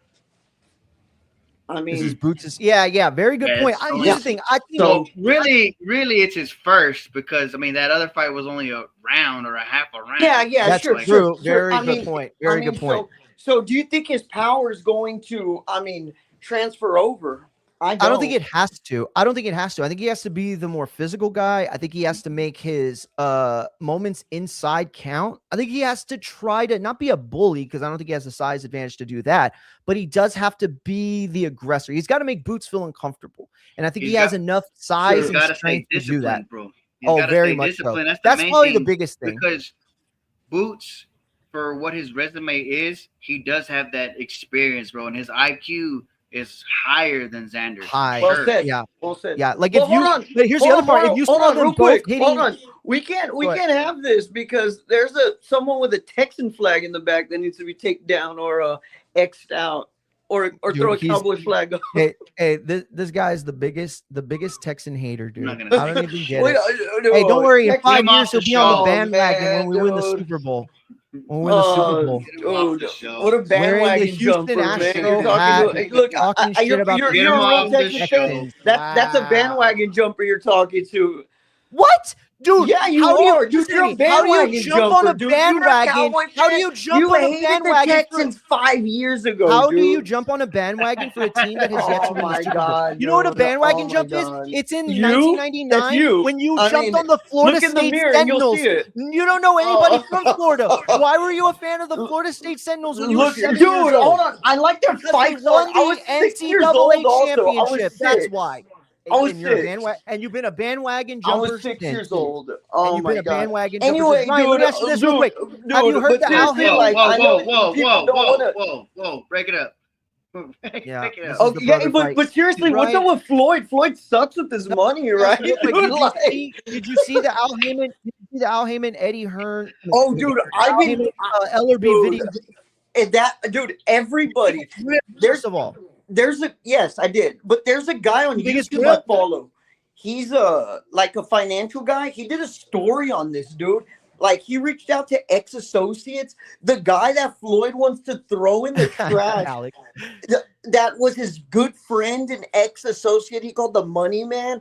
Dude, that guy has text messages with him being like, Floyd, I don't mind making you generational wealth. I'm doing that. But dude, you need to stop spending so much money. Dude, it's on court record. The guy spent $3 million a month. That's crazy, Bro. $3 million month. a month. You know what, Mario? I wouldn't be surprised, bro, because with the shit that Vince let leak on fucking text messages and Nick Khan, especially, who is more cognitive than Vince himself. Motherfuckers like this in that generation don't understand how to hide stuff, bro. My God.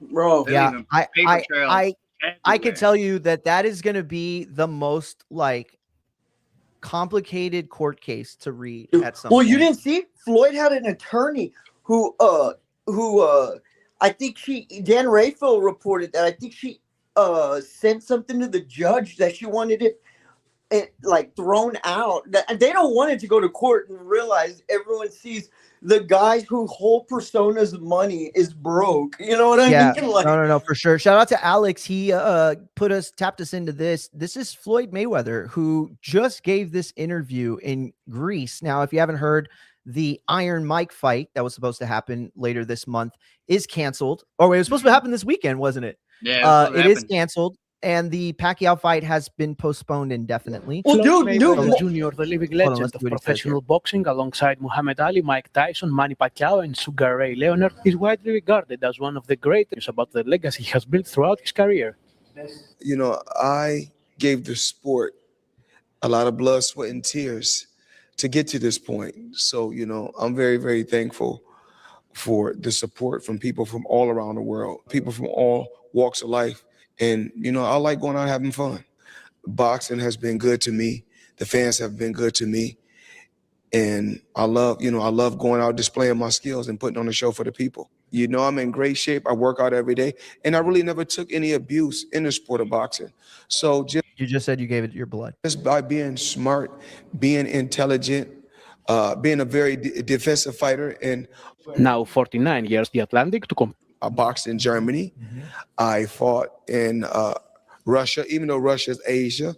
I fought in London. Remember, I done an exhibition in London, but I also had, Just found that out. I promise you. He just found out that Russia was in Asia. He was like, I'm a really dazzle him right here with my Jesus Christ, dude. Yeah, he was, dude. You know, he wrote that on his hand. Like, all right, I just found this out. Got to throw this fact out. Like, Dude, I heard he wrote it on his cock. No, but 50 Hey, Cent dude, is still Jesus. fucking no, but Mario, I was gonna. not a wagon jumper. No, Ryan. I was gonna tell you is Tallywhack.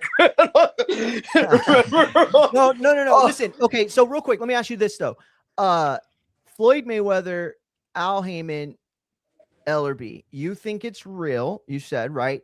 So do you think it's a current video though? Because they were complaining about Floyd saying that PBC was his, but Floyd hasn't made comments like that in like over 4 or 5 years. So No, could no. it be more likely if it is real that it's old audio? I don't know, dude. I don't know. I don't know.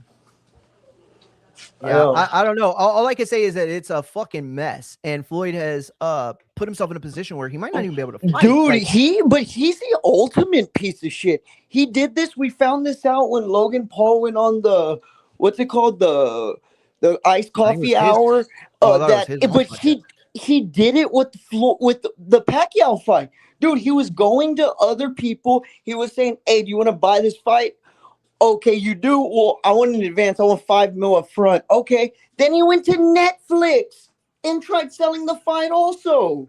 Dude, and he did sell the fight and got an advance for that also. That's what he did with the Yeah. Logan Paul in Dubai. He sold it to those crown princes, and then he went and sold it to someone in Miami and fought in Miami and took 10 mil from those people in Dubai. No, that's a very good point. So right before you came on, we were talking about Bob Arum had just said that he and Top Rank own the rights to Tyson Fury fighting in the States. Matt, you were saying real quick about what this means in the fight. Do you expect the AJ Fury fight to even happen? I think it happens, bro. You do? And I think it just in the depends. States?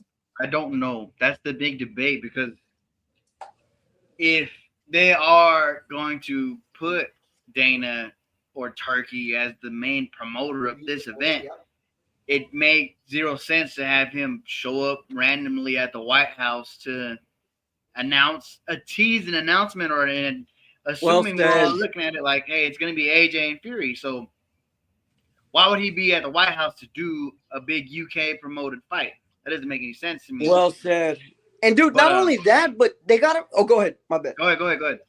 I was gonna say, bro, they brought him into the country for that also. Yeah. After him not even being allowed in the country, yeah, he's that was huge. That was bigger than the actual announcement that didn't happen. Agreed. Ryan, do you think the AJ Fury fight happens? Yes, I agree with everything Matt just said. I agree with that. I don't know where it stands. I mean, dude, I saw people's comments being like, "I live in America, and this place, this fight makes 100% sense in the UK, not America." You know what I mean? I've made that point. Listen, because it's not even about where it makes sense. I mean, it is about that, but let's put that on the side for a second.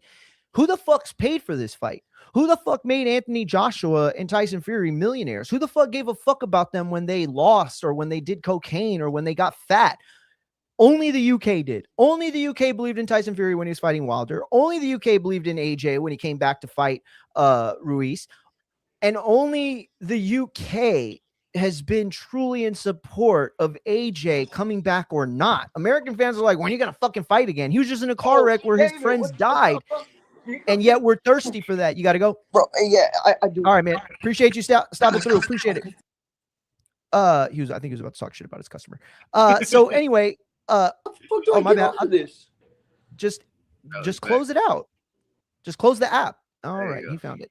So anyway, yeah, I agree though. I think you're right. I think the fight does happen. I think it's got to happen in the UK. But I do want to ask you this though, real quick. Dana White,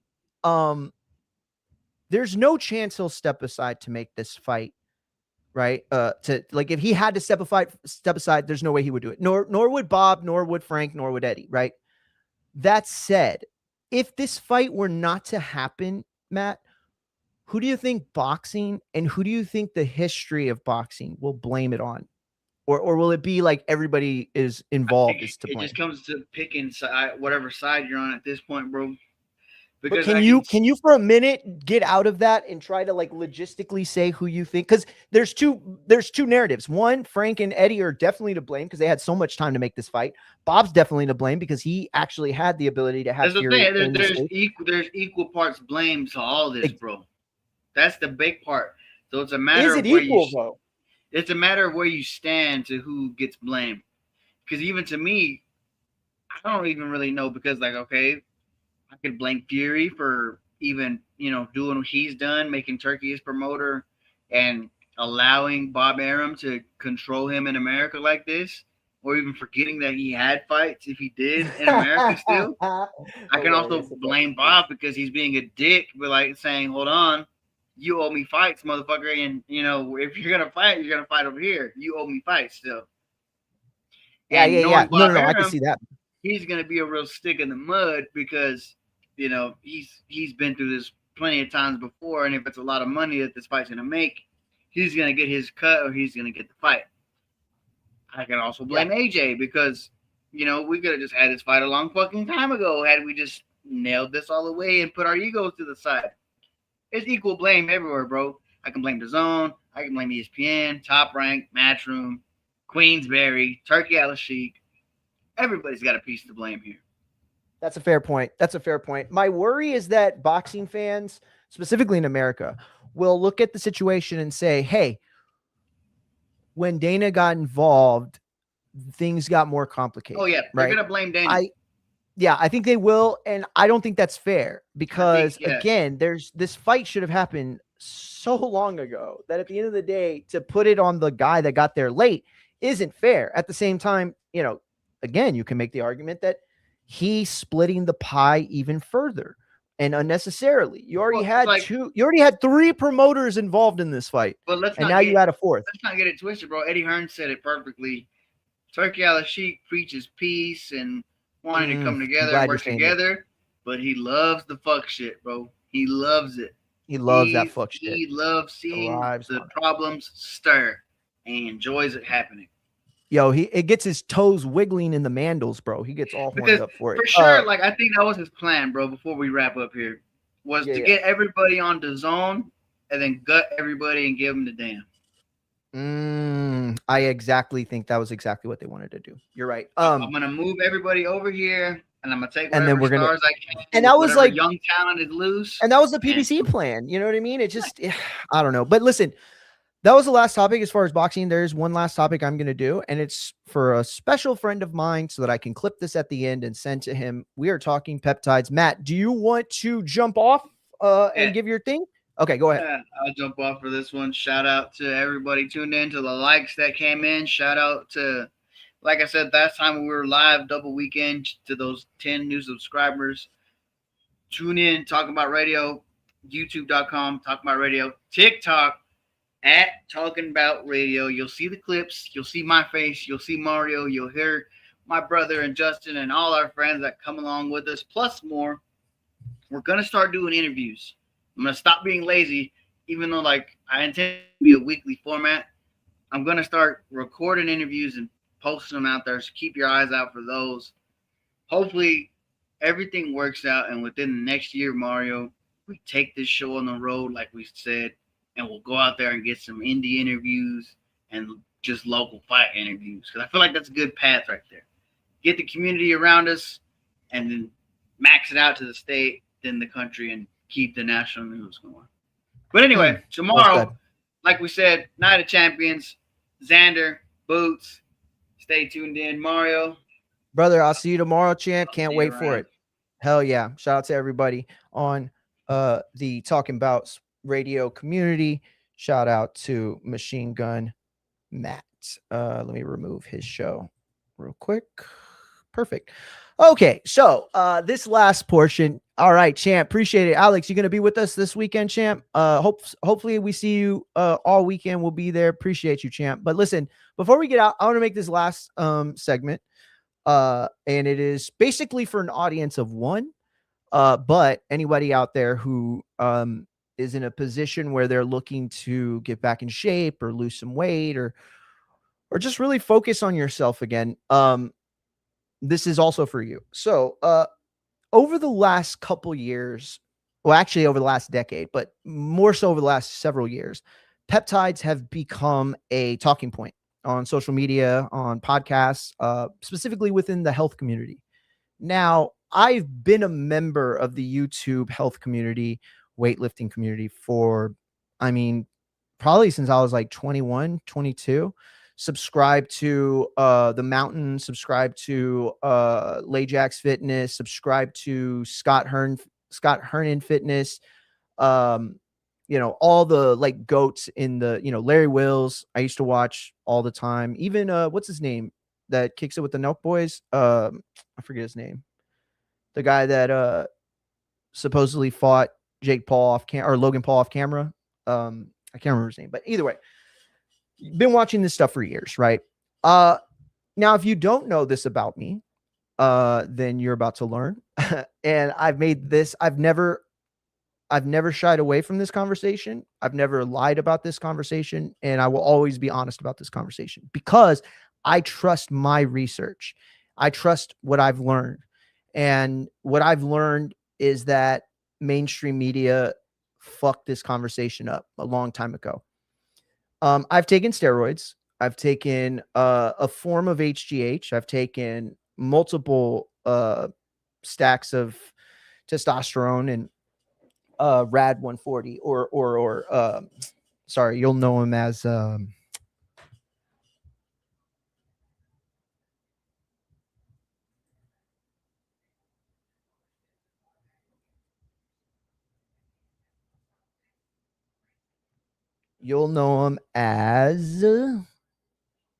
SARMs.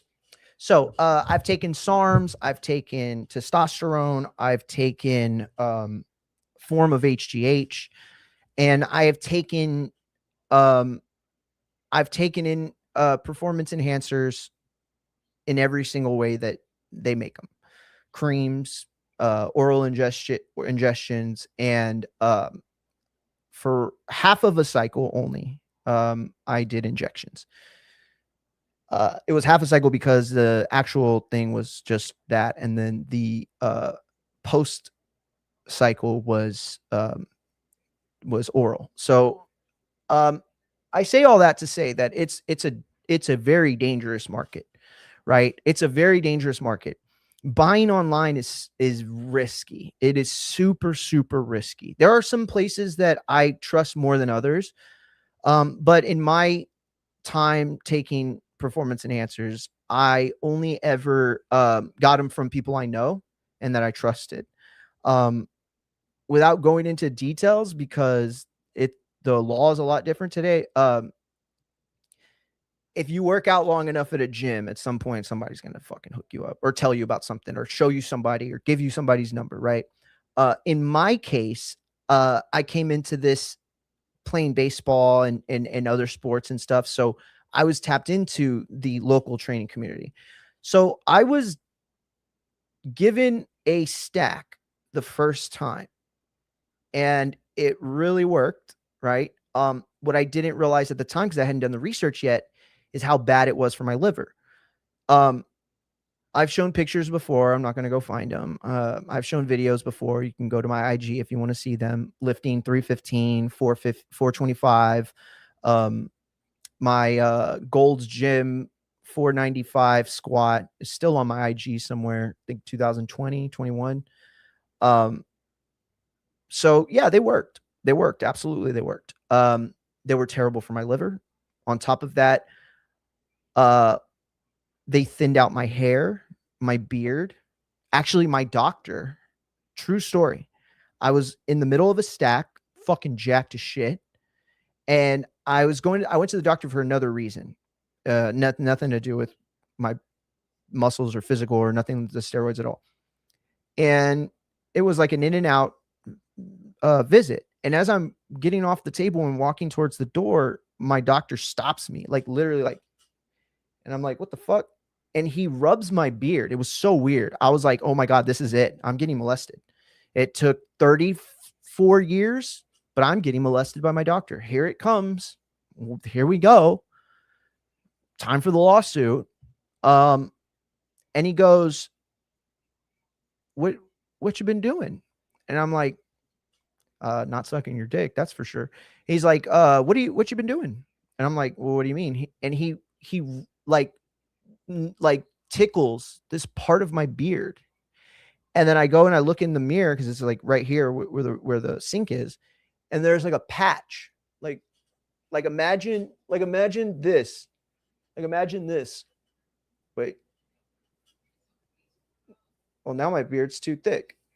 You can't see it, but there's like a big, massive gap where my beard used to be.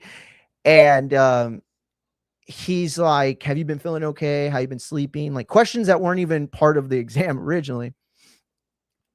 He sends me to a urologist who takes my testosterone, and then they find out that I have no testosterone because I have the synthetic testosterone that has stunted my regular testosterone growth. Now, I understood at that point what all the risks were, Okay. I hadn't really experienced them a lot. So the day that I got into the shower, this is my third cycle ever. I'm 29. I get into the shower. It's just like a regular morning. I look down and my testicles are like a quarter of the size that they were the day before. The scariest moment of my life, easily, or one of the scariest moments. I'll tell you the scariest moment I've ever been in a shower for sure. I'm looking at testicles that look like baby testicles. Well, maybe not baby, but like children testicles, I'm guessing.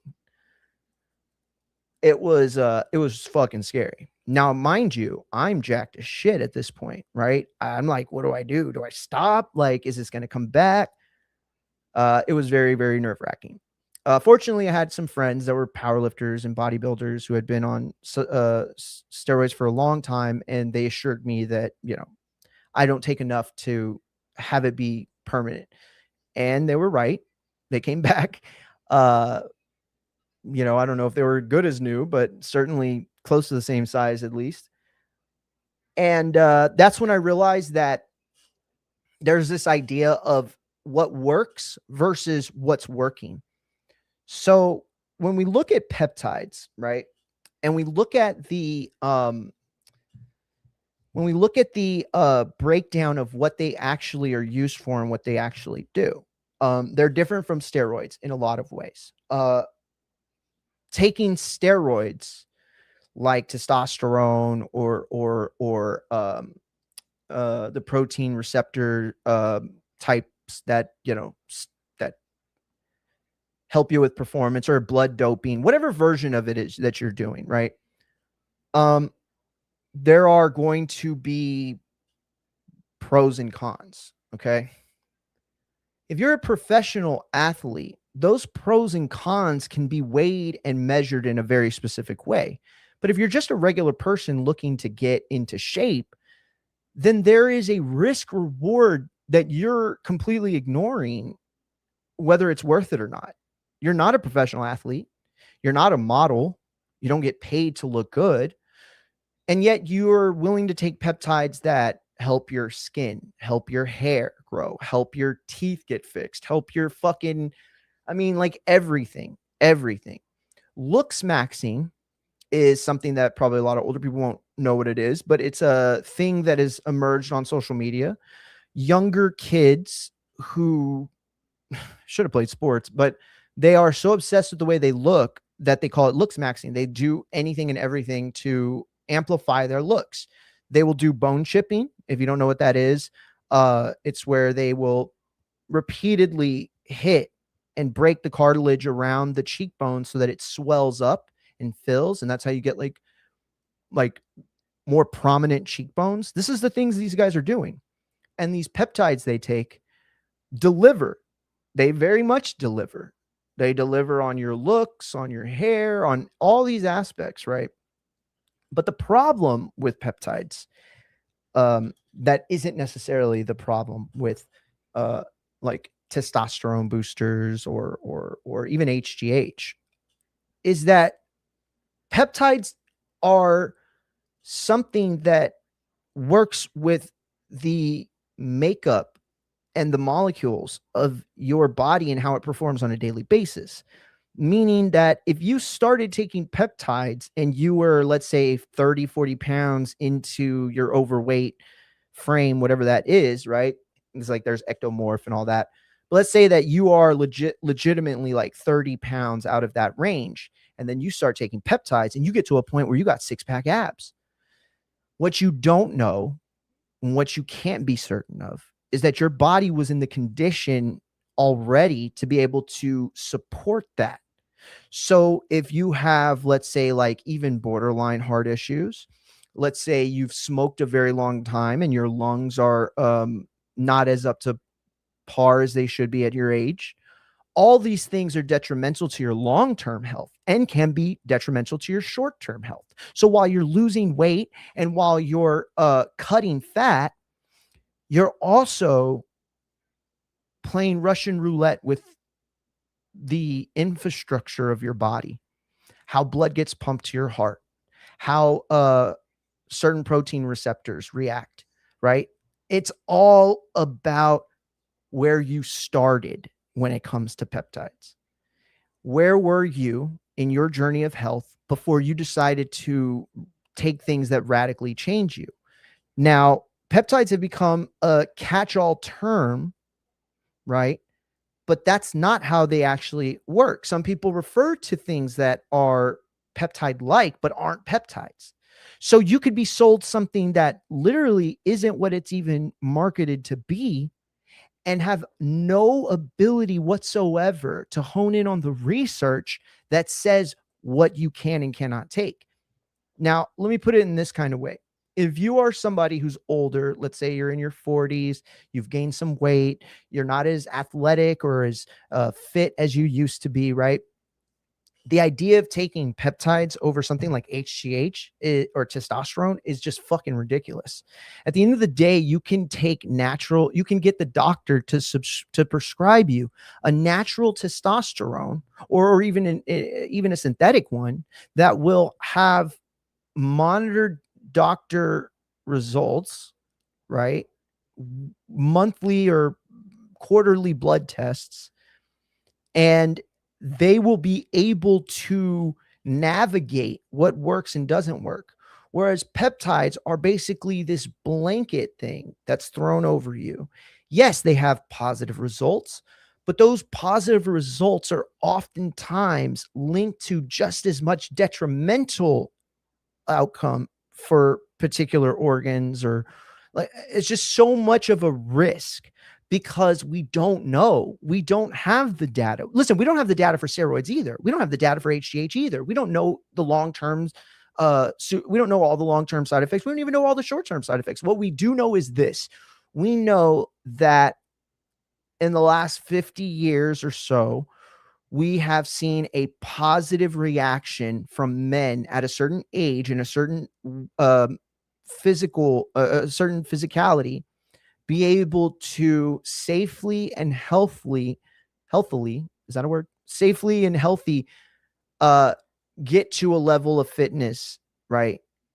Whereas the only thing I've ever seen with peptides from a success standpoint are people with immediate to mid-immediate results, right? Like they get,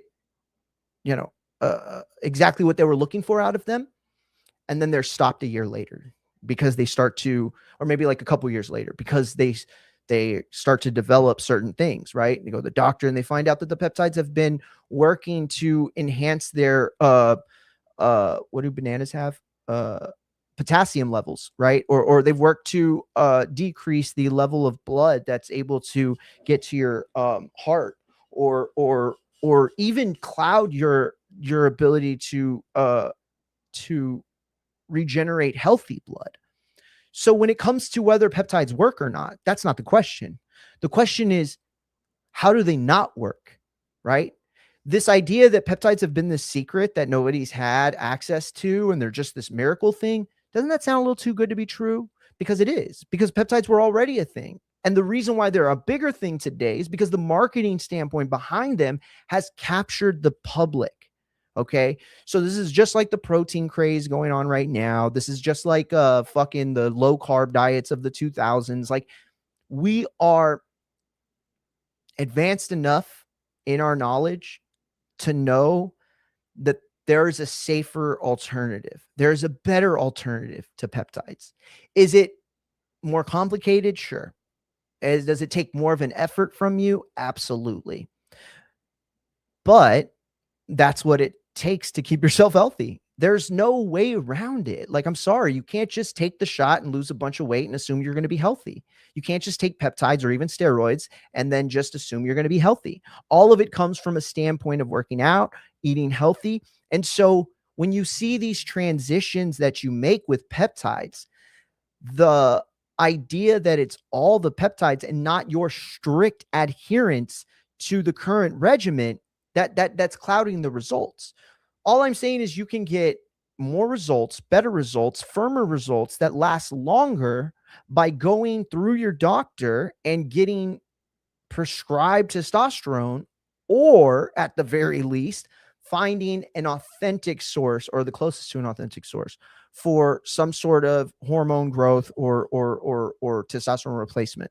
At the end of the day, I can't imagine taking anything that would make my face golden or my teeth whiter that didn't have a huge chemistry impact, or biochemical, I should say, biochemical impact on your body and your health. The final thing I'm going to say is this: if you're taking peptides, it'd be a great idea to start taking your blood pressure. It'd be a much even smarter thing for you to get blood work done, probably like at least like 2 to 4 times a year. I would say every quarter, that just to be on the safe side. But the older you are and the more peptides you take, the more detrimental it can be. Peptides can be safe or at least healthier for younger people whose body has more regenerative capabilities than the body that gets older and has been fat for some time or whatever. But ultimately, if you're going to go down the peptide roll and you do not have access to a doctor that has put you on anything, you need to start taking accounting of your body, because the shutdown happens fast. And that's my worry for the people that I love that take them, is that you can take them and everything seems great up until the day you go to the doctor and you find out that your fucking heart's enlarged or that your blood has been tainted or whatever. It doesn't even have to be that serious. It could be a situation where they're like, okay, you've done X amount of performance enhancers or peptides or drugs, and now you're going to have a really hard time gaining muscle now, or you're going to have a really hard time losing fat or whatever. It doesn't have to be this, oh my God, you're going to die situation. It could literally be all the work you did is going to now be undone. Not because of anything you put in effort, but because you've changed the biochemistry of your body to the point where at your age, it's hard to, bring back. So again, if anybody is taking peptides, I would suggest looking for the alternative source from testosterone and HGH. It's much healthier for you. It does a lot less unknown. Are there unknowns? Yes, absolutely. And are they based on your physical prowess? Yes, absolutely. On your health. Is there a level of success you can gain before you put them away? No, I don't think so. Right? Everybody could have whiter teeth. Everybody could have leaner bodies. Everybody could have brighter skin or smoother skin or whatever. And none of that is a